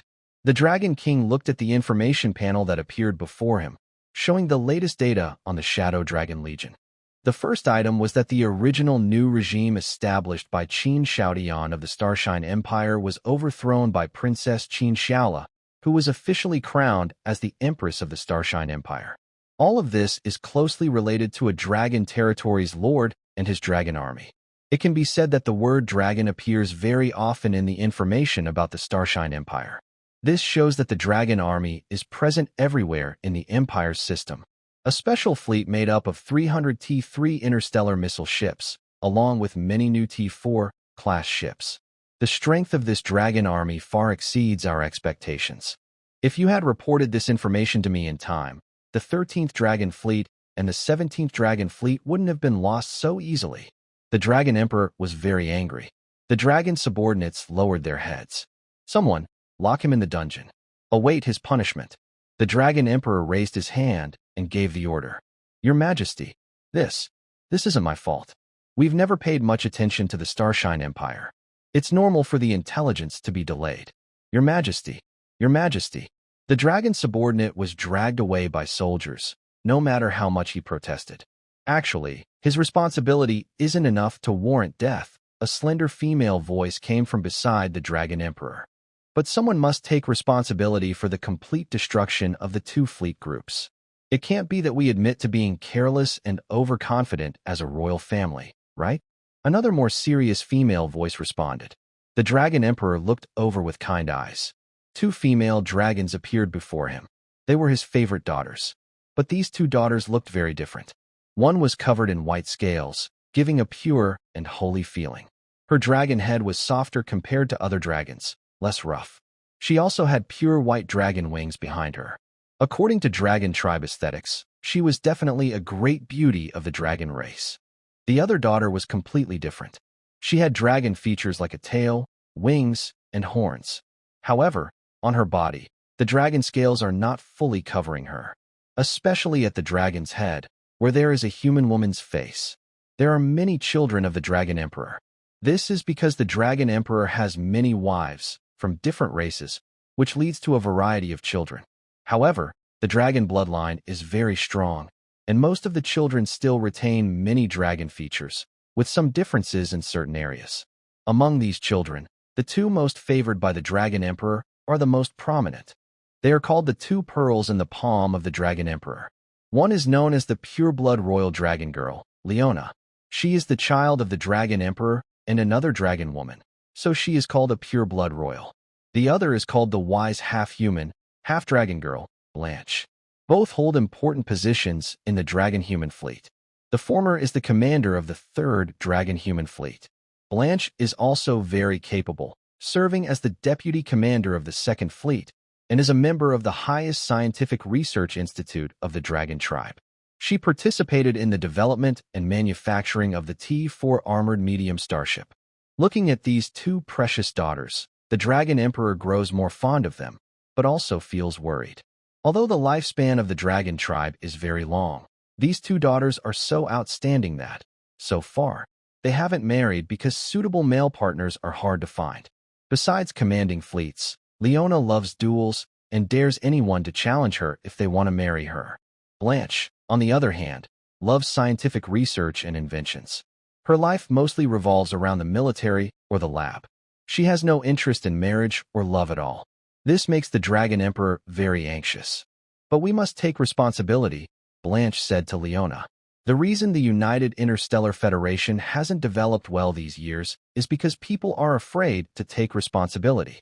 Leona snorted coldly, saying, responsibility is one thing, but reputation is even more important. You know that if others find out, the loss of 2 ships from the Dragon People fleet was caused by our carelessness. What kind of impact would that have on our royal family? Especially now, when the United Interstellar Republic of Warhammers is unstable. It could even affect Emperor Father's throne. Seeing her 2 daughters about to argue again, the Dragon Emperor quickly intervened. He thought both daughters were good, but they just didn't get along. Whenever they were together, they argued fiercely. All right, no more fighting. The most important thing now is how to handle the current situation. Based on our latest intelligence, the Shadow Dragon Legion used some method to send all 5 fleet groups to our Warhammer sector. Although they only have 15,000 combat starships, you've all seen how terrifying their fighting power is. Even our elite Dragon People fleet would find it hard to gain an advantage in a direct battle. If we fight, we will definitely suffer heavy losses. This is a difficult problem. Tell me your ideas, the Dragon Emperor said, looking at his daughters. Leona directly said, I suggest we start unifying the Warhammer early, combining internal efforts and clearing out the revolutionary army. First, we should forcefully gather the fleets of various tribes into a united alliance. But the management must stay in our hands. Then, let the major tribal fleets and the Shadow Dragon Legion weaken each other. The Shadow Dragon Legion's tactics are very draining. I don't believe their star missiles are endless. In the end, our dragon people can sit back and profit. Foolish, Branky said bluntly, criticizing her. What do you mean? Disagree with me? If you have the guts, let's go fight. Leona shouted at Branky. Blanche ignored Leora completely and calmly said to the Dragon Emperor, we want to unify the Warhammer, but we must not weaken our overall fighting power. After all, the Holy Light Empire is still there, and the Starshine Empire might recover. No one knows if the mechanical race will come back. So, we can't overuse the strength of the major tribal fleets. My suggestion is that we can use a trick to kill 2 birds with 1 stone. From what I know, the Holy Light Empire doesn't get along well with the Shadow Dragon Lord. They even fought a holy war to expand into new star regions, and the Shadow Dragon Legion won, humiliating the Holy Light Empire. We can take this chance to have the Holy Light Empire send troops to help us destroy the Shadow Dragon Legion. This way, we can achieve multiple goals. First, we can destroy the Shadow Dragon Legion while keeping our strength safe. Second, during this process, we can control the losses of the tribal fleets based on the situation, so they don't suffer too much, but it won't interfere with our plan to unify. Third, we can improve our relationship with the Holy Light Empire, and maybe in the future, we can work together to fight the Starshine Empire. The Dragon Emperor listened to this plan and praised Blanche highly. If Leona's plan was 3 steps, Blanche's plan was 10 steps ahead. Ha ha ha. It seems like the Holy Light Empire is like your own family pet. You say we cooperate, and you just do it. Aren't you worried about bringing trouble into your home? Leona questioned. Blanche replied calmly, everything has pros and cons, and risks. The bigger the risk, the greater the reward. If you're so timid, just go home and take care of your kids. You. Leona glared angrily at Blanche. All right, I will have someone review your plans later, said the Dragon Emperor. Actually, he was already on Blanche's side. Meanwhile, on the other side, Zhao Chun was meeting with several special guests. In front of Zhao Chun stood 2 women with very different emotions. On the left was the Harpy Queen, standing straight with her feathers tightly packed. She looked very nervous, keeping her head down and never looking directly at Zhao Chun since she arrived. The other woman was quite the opposite, and her appearance might even be a little frightening. Her lower body was that of a black spider, while her upper body was a curvy human woman. Her skin had some black patterns, but they didn't look repulsive. In fact, they had a seductive beauty. If you only looked at her upper body, she would be considered a great beauty. This woman was the Spider Queen. She belonged to the Spider tribe, while the Harpy Queen was from the Harpy tribe. These two were the guests Zhao Chun was meeting today. As for why they accepted Zhao Chen's invitation to meet, one reason was that Charlotte's Revolutionary Army had secretly contacted them before. Ivina, Queen of the Harpy tribe, Zhao Chun spoke first. I am here. Ivina trembled, her hands covered with feathers and wings, clenched in front of her. It gave Zhao Chun the feeling of a teacher scolding a student in an office. Don't be so nervous. I invited you here this time. We are kind of friends, Zhao Chun said with a smile. No, I dare not. Ivina whispered, her head still lowered. Ivina, if you keep your head down and don't look at me, how can we handle what's next? Zhao Chun asked with a smile. I. Ivina hesitated, carefully lifting her head, but her eyes kept avoiding Zhao Chen's. It was hard to believe that such a seemingly gentle and timid woman could be the leader of a tribe. The Harpy tribe was a gender-specific society, with only females. Because of their individual weakness, they are naturally quite timid. Additionally, long-term oppression by the Golden Eagle tribe has caused their tribe, although one of the 20 major tribes, to mainly serve as tools. This is because they have the ability to fly in space. Therefore, they are often used to mine minerals on planets, acting as interstellar miners. In terms of strength, the Eagle Witch tribe is no longer considered one of the 20 major tribes, Lilith whispered to Zhao Chun. Zhao Chun looked at the delicate Eagle Witch before him. If it weren't for her appearance and personality, Annie might be braver than her. If all her tribe members are like this, just imagine them working daily alongside star mining ships at various resource sites. For some reason, a sense of protectiveness arose in him. Is this starship your own design and manufacture? At this moment, the Spider Queen, who had been ignored by Zhao Chun, spoke up and asked. Since she entered, her gaze had been studying this interstellar battleship. Because it's a T4 Blue Eyes White Dragon class heavy starship armor battleship. This is a ship type the Spider Queen had never seen before, along with advanced starship technology. Zhao Chun looked at this woman, who seemed more relaxed than Ivina the Eagle Witch, and thought of related information. She is the ruler of the Spider Queen tribe, Spider Queen Iris. The Spider Queen tribe is known as artisans within the United Interstellar Federation, relying on their strong physical abilities to excel in industrial production. Most industrial production in the Federation depends on the Spider Queen tribe. We developed and built it ourselves, Zhao Chun admitted. What is its name? Spider Queen Iris naturally asked. Blue Eyes White Dragon, Zhao Chun replied. That's a good name.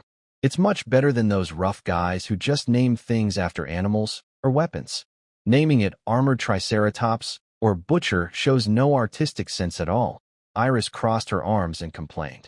T4 Armadillo class medium interstellar cruiser and T4 Butcher class medium interstellar destroyer. Zhao Chun understood what she was implying. If our Spider Queen tribe joins your revolution. No, it should be called the Beast Alliance now. If we join your Beast Alliance, can you give us the manufacturing rights for this starship? Oh, and your current T4 starships. What are they called again? The Spider Queen Iris placed her finger near her lips, looking like she was trying to remember. Zhuqiwa class medium interstellar cruiser, Paladin class heavy star missile frigate, Tyrant class heavy star missile battleship, Medusa class heavy star cannon ship, Skeleton King class heavy star armor destroyer, Fallen Angel class super heavy carrier starship. And that one, Hell Angel class heavy star missile ship. Zhao Chun didn't hide anything and listed the names of these combat T4 starships directly. Yes, especially the last one, the Hell Angel class heavy star missile ship. I even heard there's a special poem written about it. What was it called? Wings of an Angel, the starry sky as purgatory, silence equals destruction. It's so artistic. Iris's cheeks surprisingly turned slightly red, looking excited. She bit her own finger, even drawing blood. This woman. No, this spider. Something's not right. Zhao Chun stared at Iris. Why are you so willing to join us so easily? From what I know, The Dragon People tribe probably didn't mistreat your Spider Queen tribe. Your tribe isn't a fighting race either, but your status among the 22 tribes is quite high. Unlike the Harpy tribe, your quality of life is at least several times better. You have no reason to betray the Dragon People tribe. Beside her, Evina the Harpy looked aggrieved, as if she was shot while lying down. Her tribe isn't doing well, but she can't blame herself. Your reason? What is it? It's very simple. Following the Dragon tribe is just too boring. Those guys are brave but reckless, and they have no sense of art. Although the Dragon Princess Blanche might design starships, what she creates is not beautiful at all. Starship design is an art. It should be beautiful. Beautiful, the Spider Queen Iris said in a somewhat sickly way. Then she pointed at Zhao Chen's bridge. Look at your outline, your layout, and these grand lines. That is true art. If I could produce such art, that would be my life. Not making those ugly things. This Spider Queen is definitely sick. Compared to a technical craftsman, she sees herself more as an artist. A sickly artist. Your reason? Can't convince me. Zhao Chen shook his head. Spider Queen Iris thought for a moment, then looked at Zhao Chun with her beautiful eyes, sizing him up and saying, "Then I can marry you and become your woman. Of course, I need to see your starship skills first. Not all of them, just one to prove your ability." Zhao Chen was surprised. Lily's, standing nearby, was even more stunned and stepped forward, saying, "That can't be. Why not? Are you worried that I am from a different race than your commander? It's okay. Our tribe's history records that humans can reproduce with us. The children can be healthy, and based on genetic technology, they can look like either parent. If you don't like my lower body, we can just turn off the lights. And you're my first man." Iris, the Spider Queen, blinked openly. Hearing this, Evina, the Harpy, blushed so much it looked like blood was about to drip from her face. What just happened? Did I miss something? How? How did we suddenly start talking about this kind of thing? Lilith's face changed color. Seeing this, Zhao Chen quickly said, "Cough, cough, cough. There's no need to talk about this. I can temporarily trust you, but it's not realistic for me to hand over all the technical production to you right now. Let's set aside the issue of trust for now. I already have engineers dedicated to this area." Actually, from the moment the Spider Queen Iris boarded this spaceship, Zhao Chen knew she had no hostility towards him. This was the effect of his system's special abilities. At first, he was surprised. Now, after understanding her thought process, he finally realized. She is a tech enthusiast with a passion for art. Who? Who could be better than our Spider Queen tribe in industrial production? Iris asked. Interstellar dwarves, Zhao Chen replied. Although his own Annie is a bit slow, eats a lot, and sometimes complains about her boss behind his back, even selling her personal merchandise, she is still hard-working and responsible at work. Interstellar dwarves? They are indeed skilled craftsmen in this area, but our abilities are completely different. When it comes to industrial manufacturing, one spider from our tribe can be equivalent to 3 dwarves. However, in technological research and development, we are not as good as the interstellar dwarves, Iris analyzed objectively, without any bias. Then how about this? Arrange for me to meet an engineer from the interstellar dwarves. Later, you can see who is better, Iris suggested to Zhao Chen. Is she trying to compete with Annie for the job? Zhao Chen couldn't help but smile. He has to admit, this is a pretty good idea. If the Spider Queen tribe really joins, it could ease the pressure on the interstellar dwarves. Plus, it would create a healthy competition, which can promote better development in the industry. I agree with this suggestion, but the industrial base is in my star system. As the ruler of the Spider Queen tribe, won't leaving your territory for a long time affect your people? Zhao Chen asked. Spider Queen Iris shrugged and said casually, "It's okay. The Dragon People tribe has always been very lenient with us. As long as we deliver the right amount of starships and industrial products on time, they won't interfere with our affairs. As for me, the reason I came out this time is to solve a technical problem in the workshop. No one is allowed to disturb me. Such things happen often, and no one will suspect anything. I'm actually very interested in your industrial base." Spider Queen Iris's eyes were full of enthusiasm, like a crazy believer. "Let's put your matter aside for now." Zhao Chun then looked at the Harpy Evelina. He initially thought that the hardest part of this invitation would be dealing with Spider Queen Iris. But unexpectedly, the first one to be handled was actually Spider Queen Iris. Now, it was naturally Evelina's turn. Let's be straightforward. You probably guessed why I invited you here. I heard you had contact with Charlotte before, so I think you have a good impression of the Revolution Army, now called the Beast Alliance. Therefore, I hope you can support us. Zhao Chen looked at Avelina. Avelina lowered her head and said nothing. It was clear she was feeling conflicted. I understand you're hesitant and worried. What if we fail after you join us? I get your concern.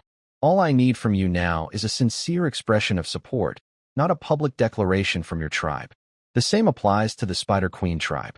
I can give you some time to think, but it won't be long. Because, as you know, the next steps are coming. We will face the Dragon People tribe directly. At that time, you will definitely need to make a choice, Zhao Chen said, looking at the eagle-headed demoness Avelina. Avelina hesitated. At this moment, the Spider Queen Iris interrupted and said, I suggest, Avelina, that you come with me to the Dragon Star system. I know that the eagle-headed demon tribe is actually peaceful, but because of the current situation, they have been pushed into a difficult position and are now targeted by many. Yet, they are not receiving the proper treatment. Think about it. One large tribe's territory is only about 30% of a star domain. Your lordship, perhaps it would be best for her to see how your dragon system works and the overall environment. If it truly suits the eagle-headed demon tribe, I believe Avelina will naturally make her choice then. Zhao Chen's eyes lit up. Iris had a good idea and had come up with a plan. Avelina, I invite you to visit the Dragon Star system. Would you be willing to come with Iris? Don't worry, the trip won't take long. If you want to return, you can do so at any time. I also promise to keep you safe, Zhao Chen said sincerely. Avelina, the eagle-headed demoness, bravely lifted her head, unsure whether it was because of Zhao Chen's invitation or Iris's words. She clenched her fists and said, I am willing to visit the Dragon Star system. If your system and environment are truly better suited for our eagle-headed demon tribe, and if we can have a fair and safe living environment, I will consider your suggestion. Actually, Avelina also wanted to change the current situation of her tribe. But honestly, their racial talents are like those of low-level workers. Even if they don't do the work, there are substitutes. This is very different from high-tech jobs like those of the Spider Queen's tribe. This has led to very different treatment for them. All right, I will arrange your visit. It will be in the next couple of days. The sooner we go, the sooner we return, Zhao Chen said. Thus, the Queen Spider Iris and the Harpy Avinus scheduled their visit to the Dragon Star system. They will visit a star system they cannot even imagine. Are you going back to the Dragon Star system now? Charlotte asked, surprised, as she just learned this news. Since the Beast Alliance was just formed and they need to plan their next moves, Charlotte has been very busy lately. If Zhao Chen hadn't specifically told her, she probably wouldn't have noticed her commander leaving. At the same time, Charlotte glanced at Queen Spider Iris nearby. She learned from Lilith about Iris's previous suggestion to the commander. This made Charlotte feel like her territory was being invaded, so she felt strong hostility toward Iris. You see, your battle plan is set to start in 3 days, right? We have a Stargate here, so traveling back and forth will be quick. 3 days is enough for me to handle those two behind us. If I can make these two surrender peacefully, it will greatly benefit the future of your Beast Alliance, Zhao Chen said confidently. Yes, I'm just going home this time, nothing special. Lilith is yours to keep, and she will help you, Zhao Chen added. No way. Zhao Chen looked surprised at Charlotte and Lilith, who both opposed at the same time. He was a bit confused. His suggestion was quite normal, yet they seemed to be panicking as if their backyard was on fire. Charlotte and Lilith exchanged a glance, as if they understood each other's thoughts instantly. Charlotte immediately said, I can handle my own affairs, and I have already followed your advice to use people wisely. Now, with the help of Hoya, the leader of the Black Fox tribe, and Fox Xiner, plus my father and sister who are always supporting me, my work is now on the right track. If Lilith gets involved now, it might upset the Fox Yao tribe leader and others, making them think I don't trust them. This could ruin my previous plans. Lilith nodded firmly. Yes, the Beast Alliance has just been formed, and everyone knows that you are behind it. But if I rush to join the Alliance now, it might cause some problems. As your secretary, I need to be careful. If I join too openly, it might seem like your hand is directly involved in the Alliance. Zhao Chen thought for a moment. Since you say that, I won't make any arrangements now. I will leave soon and come back in 3 days. Until I return, Charlotte, you will be in charge of everything here. You can also directly command the 5 Falcon Dragon armies. Understood. Charlotte nodded and sighed in relief. Lilith also let out a long breath. Their eyes both looked at the distant Spider Queen, Iris. They didn't dare let the commander be alone with her. Who knew what this bold woman might do? They trusted the commander's character, but they didn't trust this spider woman. After everything was arranged, Zhao Qin's T4 Blue Eyes White Dragon class heavy starship slowly set sail toward the secret Stargate location they had built earlier. Is that a Stargate? Because the holographic display on the bridge was turned on, they could see outside clearly like a glass window. Spider Queen Iris immediately saw the prominent Stargate. She also realized that it wasn't one of the current Stargates used by the Warhammer Interstellar United States. What kind of Stargate is this? It's not very big, so it looks like a small Stargate, but based on its structure and the materials used, this Stargate probably isn't ordinary. Looking at this structure, it seems they have improved their long-range delivery ability. Once again, Queen Spider Iris was amazed by Zhao Qin's technical skills. Without relying on any data devices, just by visual observation, she could notice so much technical information. This is the Stargate built by our Xianlong team. A T3 Bright Moon-class Stargate. Although it uses only T3 level Stargate technology, it can connect over very long distances, Zhao Qin explained. Can it connect directly to your Xianlong galaxy? Isn't your Xianlong galaxy a single-star system? Queen Spider Iris exclaimed. After interacting with the Xianlong Legion, she had researched some information about the galaxy's location and knew it was in the Starshine Empire, very far from the United Interstellar Federation. But the distance isn't that long. We have a transit station in the Reef's star domain, and through the T3 Bright Moon-class Stargate there, we can make a second jump to reach the Xianlong galaxy. One feature of this Stargate is that it doesn't require a binary star system to perform a gate jump, Zhao Qin explained. That makes the distance quite far, at least 3 times farther than the T3 Stargate used by the United Interstellar Federation. And it can ignore the restriction of binary star systems, making it almost a T4 level technology Stargate. Queen Spider Iris's eyes shone with excitement. It seems this spider woman is really a tech enthusiast. Later, under Queen Spider Iris's excitement and Ivina the Harpy's nervousness, this T4 Blue Eyes White Dragon class heavy interstellar armored battleship made 2 jumps. Using the Stargate in the Lion King star system of the Reef's star domain as a transit point, it arrived in the Xianlong galaxy. When the ship finally arrived, she looked around with bright eyes.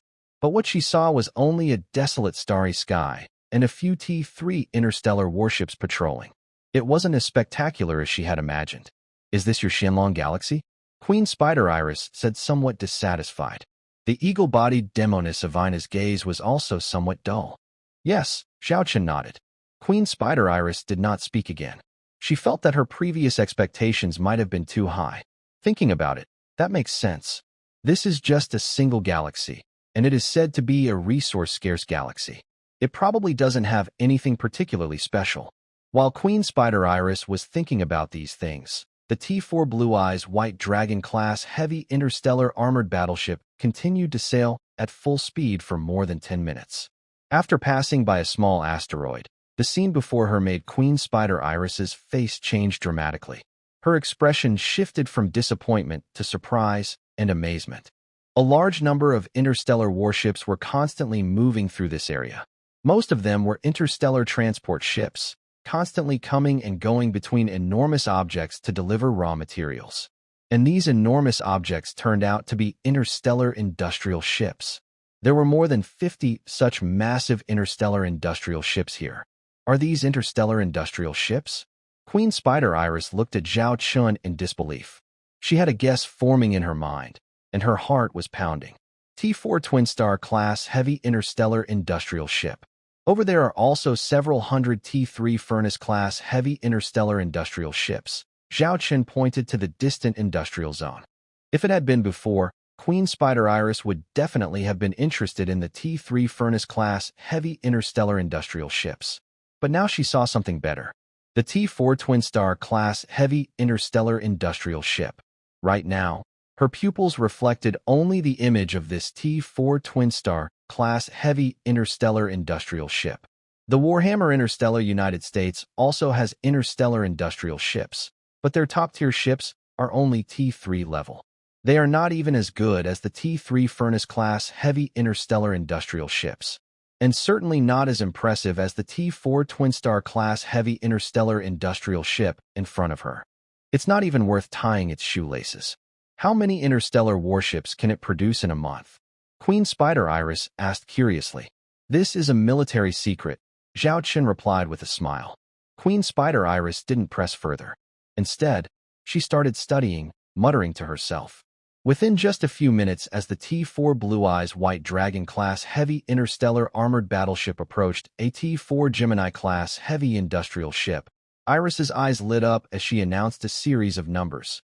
Based on what I see now, the frequency of those interstellar transport ships, and the size of this industrial ship, a single T4 Gemini could produce at least 200 T3-level interstellar battleships in a month, or about 10 T4 interstellar destroyers.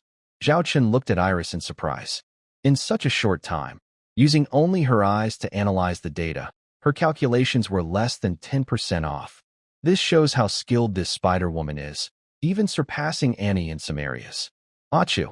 Annie sneezed and shivered, a chill sweeping through her body. Did I set the temperature too low? Annie muttered, glancing at the control panel for the room temperature. Everything seemed fine. She pulled the blanket wrapped around her and didn't pay much attention to the small incident. Xiao Chun, fries, Annie said. A mechanical arm appeared behind her, holding fries, and precisely handed them to Annie's mouth. Annie didn't look and just bit into them to chew. Xiao Chun, cola. Another mechanical arm offered a cup of cola with a straw.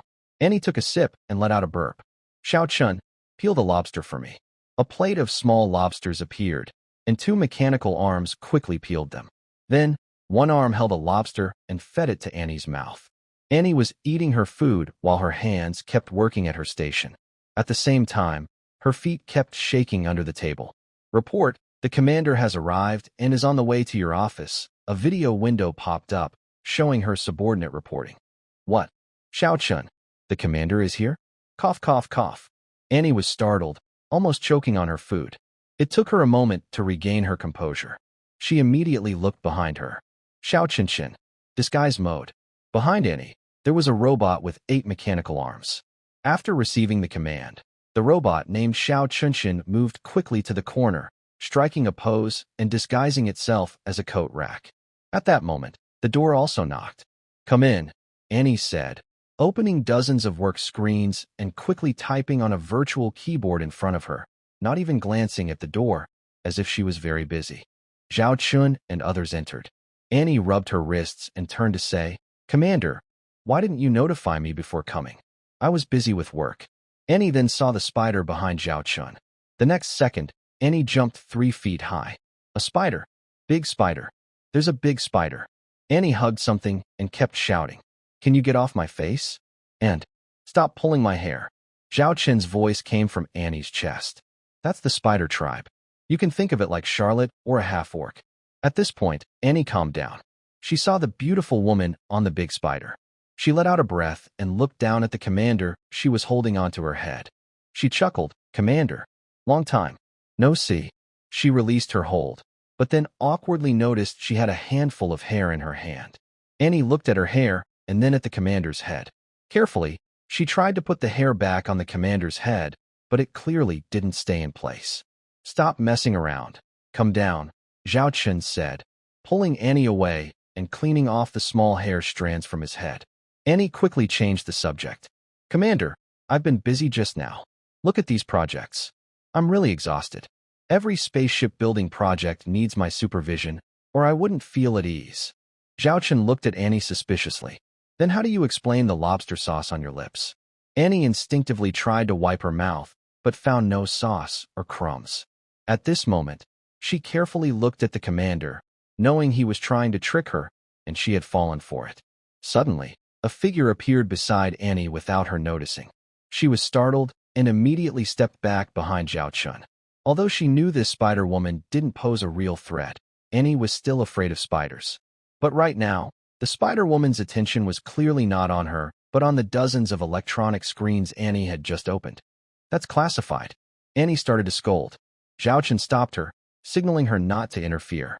Then, the Spider Queen Iris raised her hands and began tapping on the screens. Hey, hey, hey, don't mess around. That's important data and plans. Annie hurriedly said.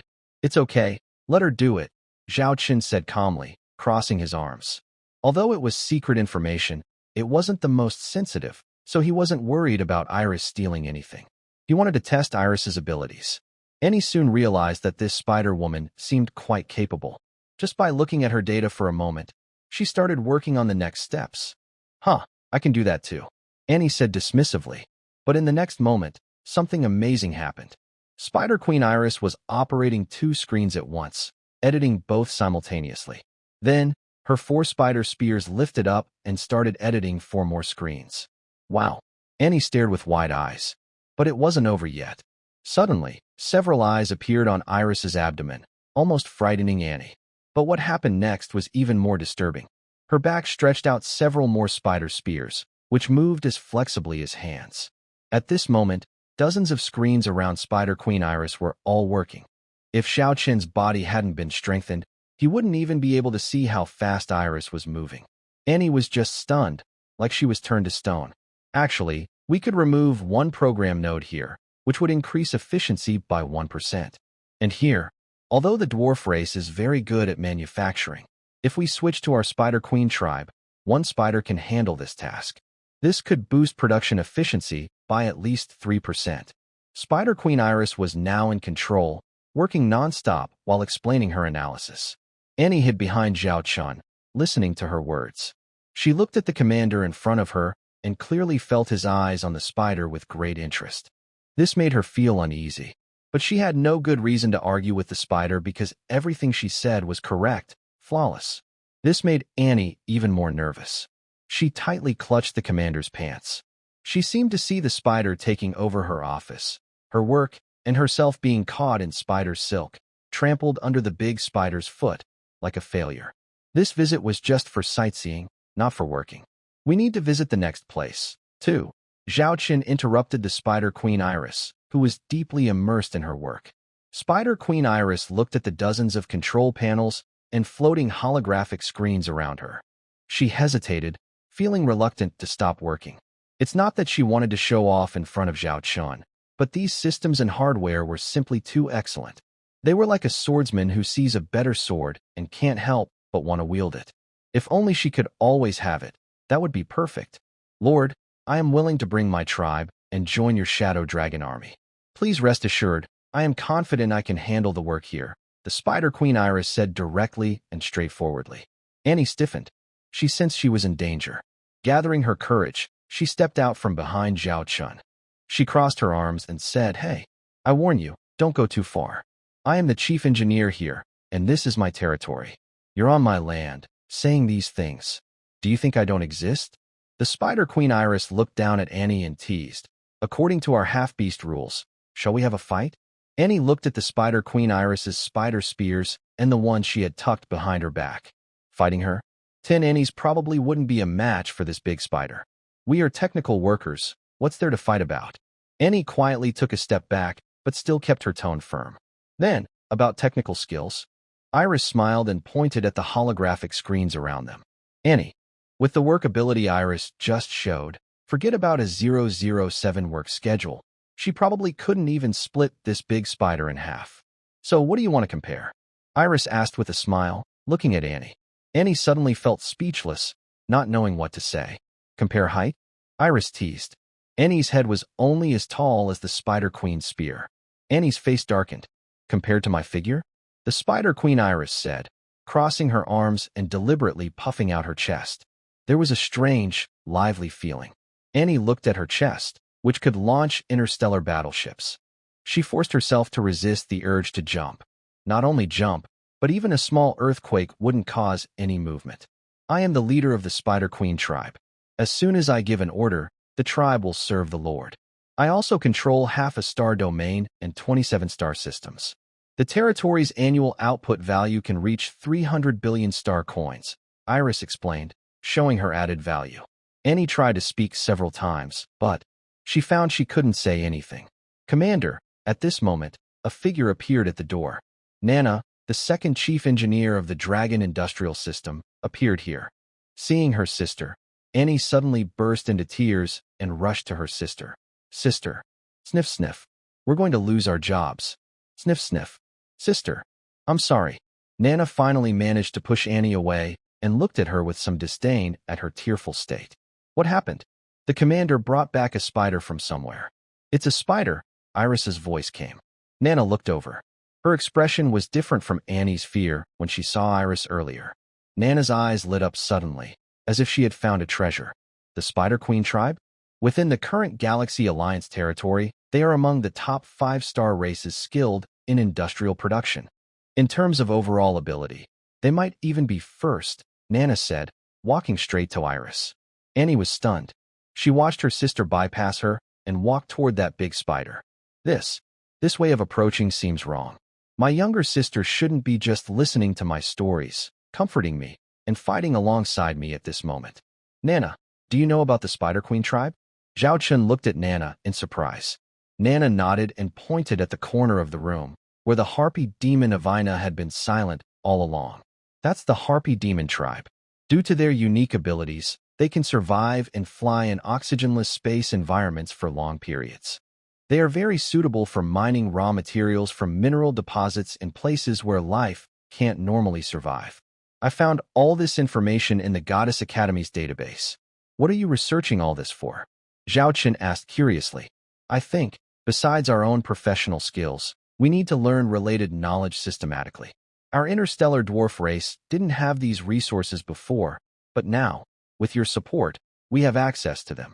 Naturally, I want to grasp everything related to the interstellar industry. I've read and remembered it all.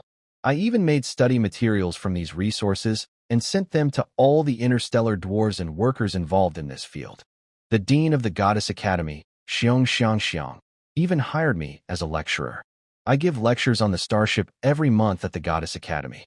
Dean Xiong also appointed me as the honorary vice president of the Goddess Academy. Nana explained one point after another. Annie was stunned when she heard this. She felt as if her sister's figure suddenly became very impressive. It was like a big mountain appeared before her. How did she not know her sister had done so much? And she even became the honorary vice president? What was her sister doing while all this was happening? Eating, drinking, sleeping? Suddenly, she felt a deep sense of defeat and frustration.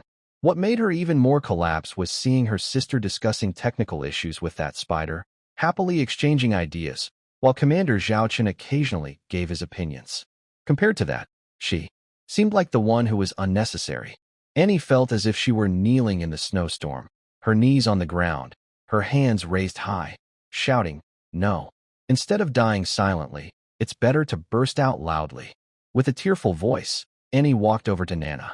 Nana, don't be fooled by that big spider. She's here to steal our jobs. Steal our jobs? Nana looked at Annie with suspicion. Who did you hear that from? I. Annie was speechless. It seemed that ever since the commander and the big spider appeared here, they hadn't said anything like that. Sis, are you having paranoid thoughts again? Earlier, Mom said you were too anxious and suggested you see a psychologist, but you didn't listen. Nana comforted Annie like an older sister. She even took a lollipop from her pocket, unwrapped it, and offered it to Annie. Annie took the lollipop, licked it, and her brow relaxed a lot. Zhao Chun, standing nearby, saw this scene and could tell that Nana was quite skilled at handling her sister. Nana wasn't greedy or particularly fond of snacks, so the lollipop she carried was naturally meant for Annie. And what you said about stealing jobs is completely unfounded. Why would the commander want to drive you away? Just because Iris and the others came? Think carefully. Our current industrial system is already overburdened in technical roles. Even with the Goddess Academy training new talent, our expansion speed and starship production plans far exceed the number of current engineers. I already mentioned this to the commander before. If we can't get supplies from outside, our industrial order will soon face big problems. The commander assured me they would resolve this within 3 months. But I didn't expect the commander to bring the Spider Queen tribe. With the addition of the Spider Queen tribe, do you know how much our pressure can be eased? Unlike our interstellar dwarf race, the Spider Queen tribe has a very large number of members. Spider Queen Iris beside us calmly said, "So far, Our Spider Queen tribe has a total of 1.3 billion members. We also have males, but we are a matriarchal society. Male spiders mainly serve as low-level workers, and they are more numerous but less intelligent, so they find it hard to handle medium to high-level industrial tasks. As for your Shadow Dragon Legion, I believe the recruitment requirement is for females, right? We happen to meet that requirement. We can provide about 10 million basic and intermediate technical engineers. Although this isn't a very large number for the Shadow Dragon Galaxy and its industrial production, it is definitely a gift from heaven. Combined with the strong industrial talent of the Spider Queen tribe, one spider can replace several dwarf artisans. This could lead to a huge leap forward in the industrial system of the Shadow Dragon Galaxy. After hearing this, Annie looked at Iris with a sad face and asked, "Are you really not here to compete with Annie for jobs?" Spider Queen Iris chuckled softly and said, "Why would I want to compete for your job? I've learned about the interstellar dwarf race. You also have excellent industrial production capabilities, but your talents are more in research and development, as well as very precise manufacturing work. Our Spider Queen tribe is efficient, but we have some problems with producing very delicate parts. I also have experience in research and development.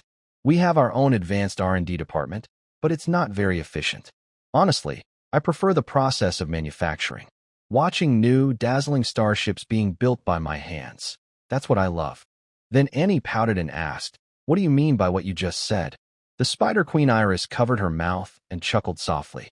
"Before we came here, the Lord mentioned that his chief engineer is very skilled technically, but a bit awkward in other ways.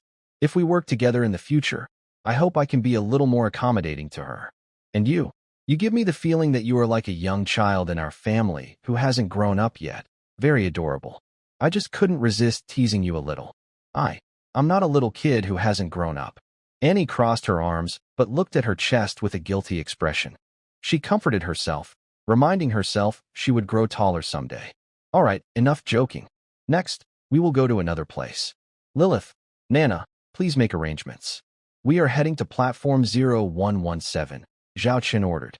Hearing this, Lilith's face changed slightly. She walked over to Zhao Chun and whispered, "Commander, the 0117 platform is for a top-secret project. Taking them there might not be very appropriate." "Follow my orders," Zhao Chun said again.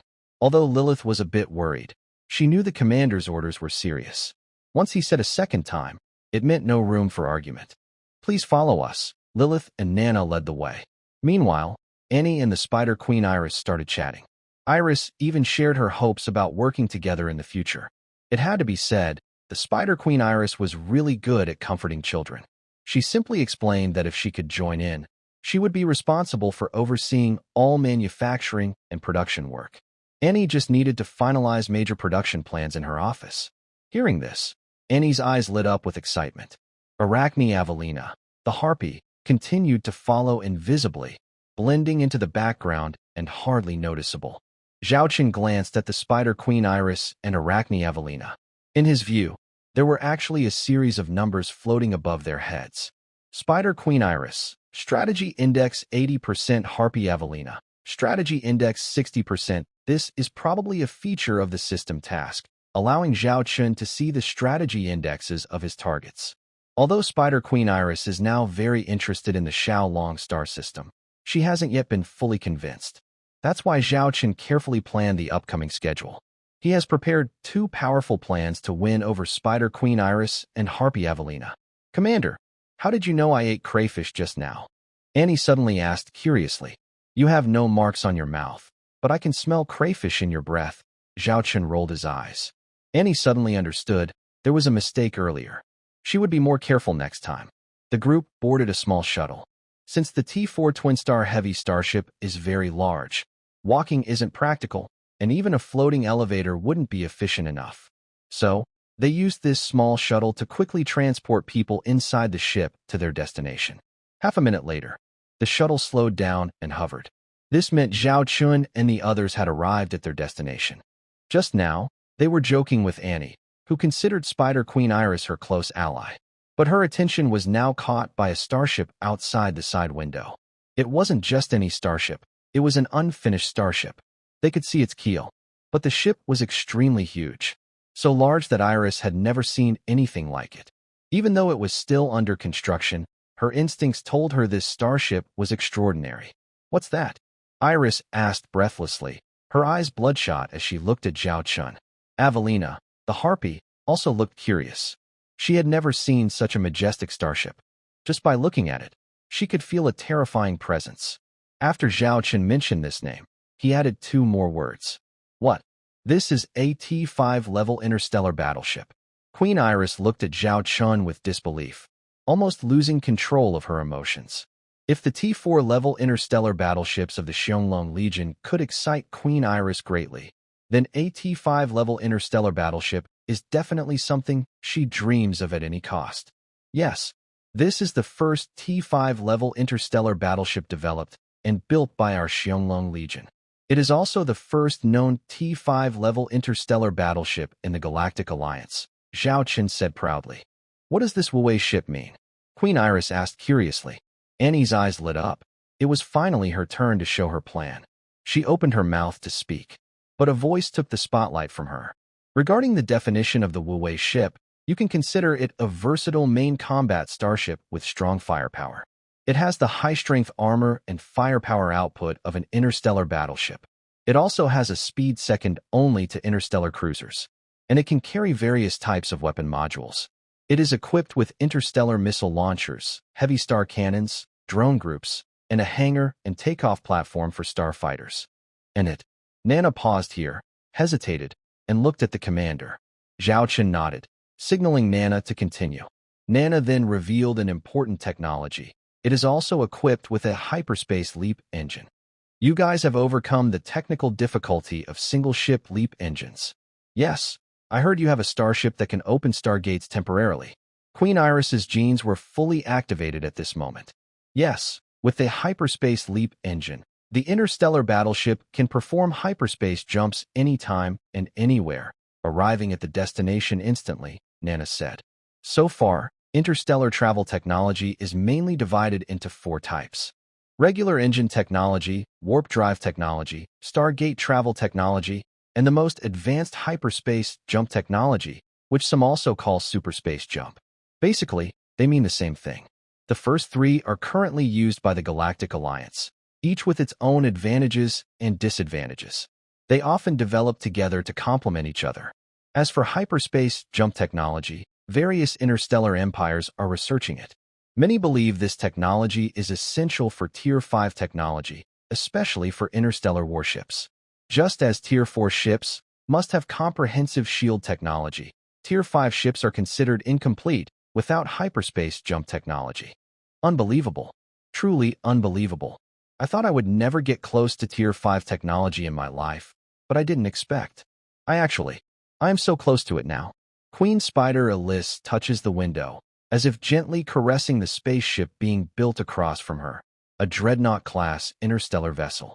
Her eyes are filled with an almost crazy obsession. Zhao Chen's gaze is on Queen Spider Elise's head, where a string of numbers is rapidly increasing. Finally, it reaches its peak. Queen Spider Elise, Strategy Value Index 100% Lord, please, let me join your spaceship construction project no matter what. Queen Spider Elise looks at Zhao Chen eagerly. Are you truly serious about wanting to join us? Zhao Chen asks, pretending to be serious. Queen Spider Elise responds earnestly, I admit, what attracted me more before was your Tier 4 spaceship blueprints. At that time, I thought even if you couldn't defeat the existing Warhammer system, we could just rejoin the Warhammer later or switch to the Holy Light Empire. Honestly, the Holy Light Empire has been trying to recruit us. However, I personally do not like those hypocritical people, but when there is no other choice, it can be a backup plan. I sincerely want to serve the Dragon Legion. Because of this T5 Underworld King-class interstellar battleship, Zhao Chen asked. Exactly, the Spider Queen Iris directly admitted. I believe that as long as this T5 Underworld King-class battleship is truly put into service, not only the United Interstellar Warhammer Nation, but even the Holy Light Empire can be challenged. Since we can find protection here and enjoy new technology, why not? This Spider-Woman is very honest. With the help of the system, at least for now, she does not seem to betray me. Of course, all this is based on her demonstrated strength. If the Dragon Legion weakens, I don't doubt that Spider Queen Iris would lead her tribe away. That's understandable. When the tree falls, the monkeys scatter. For now, I am confident I can keep the Dragon Legion strong, so these worries are unnecessary. I can agree to your joining. But since you haven't been with us long, I can't assign you any important roles right away. I need enough time to see your abilities, strength, and loyalty, Zhao Chun said to Spider Queen Iris. She had no objection and only glanced at the T5 Underworld King-class battleship outside the window, hesitating to speak. But I can allow you to assist Chief Engineer Annie and Chief Engineer Nana with part of the construction of the T5 battleship, as long as they are present, Zhao Chun added. Although the system makes me trust this spider woman, I still need to follow the proper procedures. I understand. I will do my best to prove my strength. Spider Queen Iris said excitedly, her eyes shining with determination. Next to her, Nana happily said to her sister, "Now, we can lighten our load on many things." Annie nodded heavily, realizing for the first time that this large spider looked quite friendly. Based on her previous abilities, she could significantly reduce her workload in the future. And since she was her boss, she could assign some tasks to her later. A slight, somewhat mischievous smile appeared on Annie's face. "Nana, from now on, you will be responsible for planning Annie and Iris's work schedule," Zhao Chun suddenly said to Nana. Huh. Annie was stunned. She looked at the commander, wanting to ask why this arrangement was made. But seeing Zhao Chun's subtly meaningful gaze, Annie could only shyly look away. She knew her little thoughts. Zhao Chun probably understood them all. "Lilith, if I remember correctly, the construction platform for that starship isn't far from here, right?" Zhao Chun suddenly asked Lilith. Lilith nodded and opened a map of the interstellar industrial ship. "It's just ahead. Let's go take a look," Zhao Chun said mysteriously, looking at the Spider Queen Iris. "Actually, we don't only have one T5 interstellar battleship. Another one? Weren't you saying before that this was the only T5 starship you were building?" Spider Queen Iris was surprised. "I was talking about the only one currently under construction that is a combat-type T5 starship," Zhao Chun explained. With many shuttles for transportation, Zhao Chun and his group quickly saw another huge vessel. It was larger than a T5 King-class interstellar dreadnought, and more complete than a T5 King-class dreadnought, with its outline clearly visible. This starship's hull had no weapons or equipment, indicating it was not a combat-type starship. Spider Queen Iris also understood Zhao Chun's meaning. "This is a T5 support-type interstellar starship?" Iris asked. Zhao Chun nodded and said, "Yes, its name is the Creator Ship, which means it begins creating a new world." "Creating a new world?" Spider Queen Iris was very surprised. Eagle Woman Avina looked at him curiously. "This is a T5 Creator Ship, which can change the environment of a planet. Of course, not all planets can be changed. For example, gaseous planets are not suitable for modification. Its main function is to transform planets that are not suitable for living into more livable environments. The principle is simple. Inside the T5 Creator Ship, there are many eco-transformation nano-insects. It only needs to fly over a planet, spend a day releasing these nano-insects, and then move on to the next planet to continue working. In theory, it can transform at least 300 standard-sized planets in a year." Zhao Chun explained the capabilities of the T5 Creator Ship. "Then, that means it can create many livable planets, suitable for planting various crops to meet the needs of the residents." Eagle Woman Avina said excitedly. "Based on our calculations, a standard-sized livable planet with a transformed environment can support a population of 100 billion people, lasting at least 100 million years. However, these planets cannot develop industry because they lack mineral resources. They can only serve as basic agricultural planets," Zhao Chun clarified. 100 billion people. That's enough. Ivana thought about her own people's living environment. Most of them live on low-quality, dusty planets that are barely habitable. "Nana, I think the T5 Creator Ship is almost finished, right?" Zhao Chun asked Nana. Nana pulled up the relevant data and said, "According to our construction plan, the first T5 Creator Ship will be completed and delivered around mid-August. Since this is the first ship, it will take a longer time for test sailing, trial operations, and gathering various data. It may be another month before it is fully operational. So, that's about 2 months in total. By then, we can build many livable planets in the Xianglong star system, greatly improving the living environment here, Zhao Chun said happily. Our interstellar dwarf race can also have our own planets. Annie waved her small fists excitedly. Your own planet?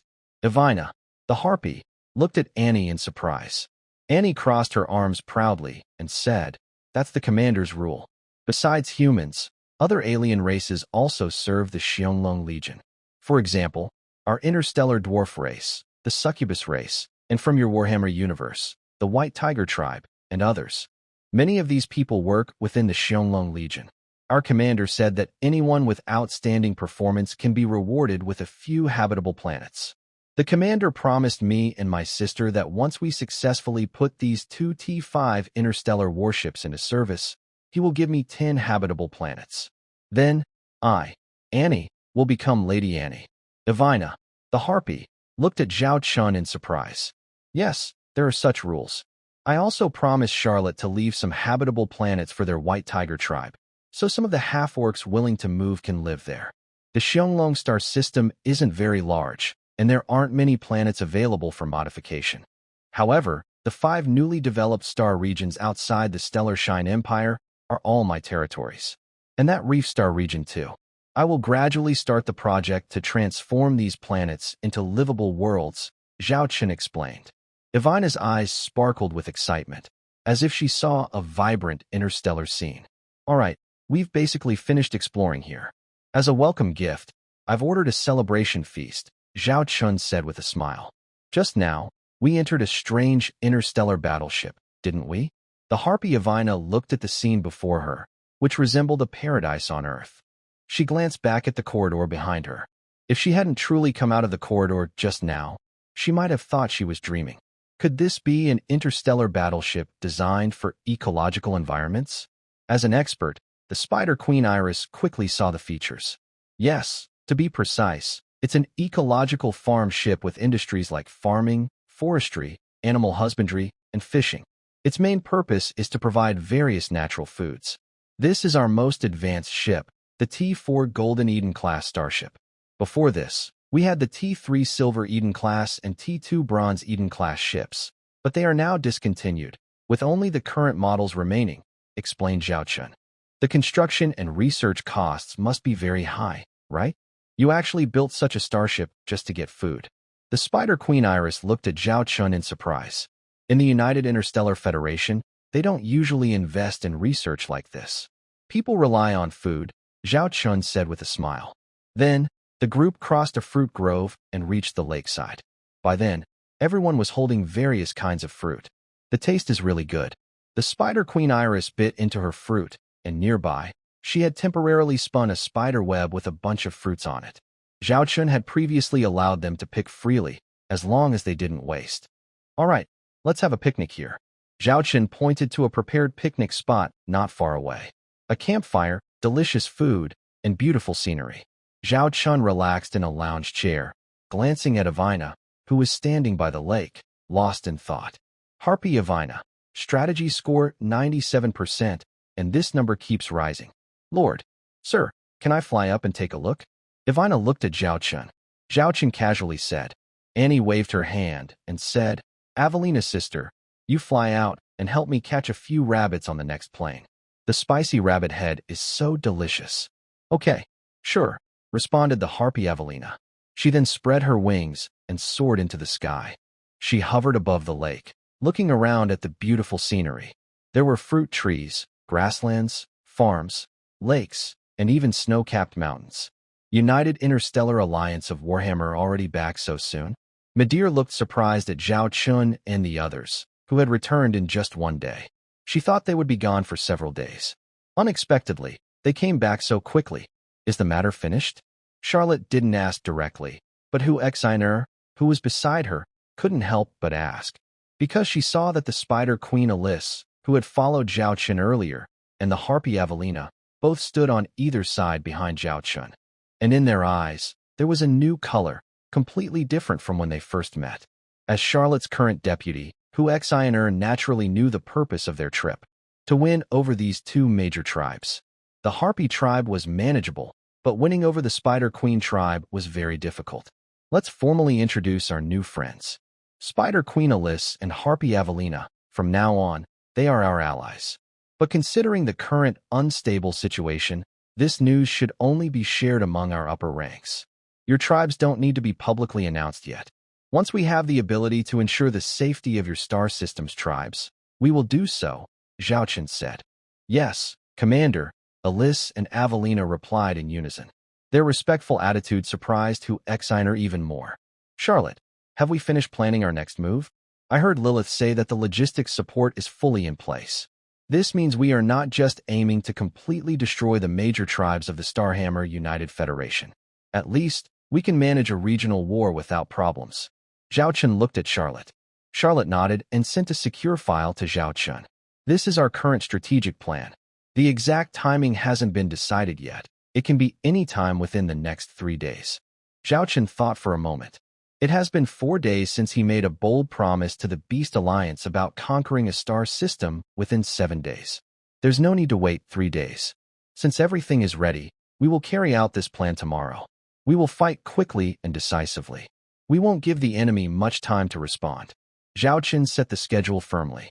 Okay, we will go and finalize the details now, Charlotte nodded. After that, Charlotte and Lilith began finalizing the battle plan and sent it to the 5 Dragon Squadron fleets. After a quick meeting, everyone went back to their own tasks. Queen Spider Iris and Harpy Avina were relaxing nearby. Why did you choose to join the Beast Alliance so quickly? Hushiner asked curiously, walking over and speaking directly. Queen Spider Iris shook her head. We didn't join the Beast Alliance. Hushiner looked confused. Weren't they just admitting they had become her allies? We chose to become vassal tribes of the Dragon Squadron, Iris replied. What? Hushiner looked at Iris in surprise. In the Beast Alliance, although everyone was actually under Charlotte's control, they could still maintain their independence in name. But Iris and her group choosing to be vassals of the Dragon Squadron meant they gave up their independence and decided to merge into the Dragon Squadron. Yes, we are fully willing to serve the commander. The Harpy Avelina spoke seriously, showing that her courage had improved a lot since she first arrived. There was even a hint of hope in her eyes. Why? What did Lord Zhao Xiaolong promise you? Hu Exiner asked with a slight frown. Why are you willing to become a subordinate of the Xiaolong Legion? It was understandable for the Harpy tribe, but the Spider Queen tribe had strong industrial skills and was one of the foundations of the United Interstellar Warhammer Nation. Their special status meant that no matter what happened, the victors after the war would accept their presence. I really don't understand why Spider Queen Iris chose to join the Xiaolong Legion. She could have used her advantages to watch the battle unfold, and only after seeing the outcome, make her decision. Have you never been to the Xiaolong star system? Iris blinked at Hu Exiner. Hu Exiner shook her head. Then, in the future, when you have the chance to go to the Xiaolong star system and learn everything about it, you'll understand why we made this choice, Iris said with a smile. Avelina the Harpy was firm. Time will prove that our choice is right. The Xiaolong star system has technology beyond its time. We are there to seize the future of our tribe. Thinking about what she had seen before, Avelina clenched her fists tightly. She must perform well for Commander Zhao Chen, to give her tribe a better future and more room to grow, just like Annie the chief engineer. Hu Exiner wanted to ask more, but Iris and Avelina both chose not to share any more information about the Xiaolong star system. Hu Exiner was still curious and went a fine middle. Have you been to the Xiaolong star system before? Hu Exiner asked quietly, looking at Middle who was working. Does the Xiaolong galaxy have very advanced technology? Hu Exiner asked curiously.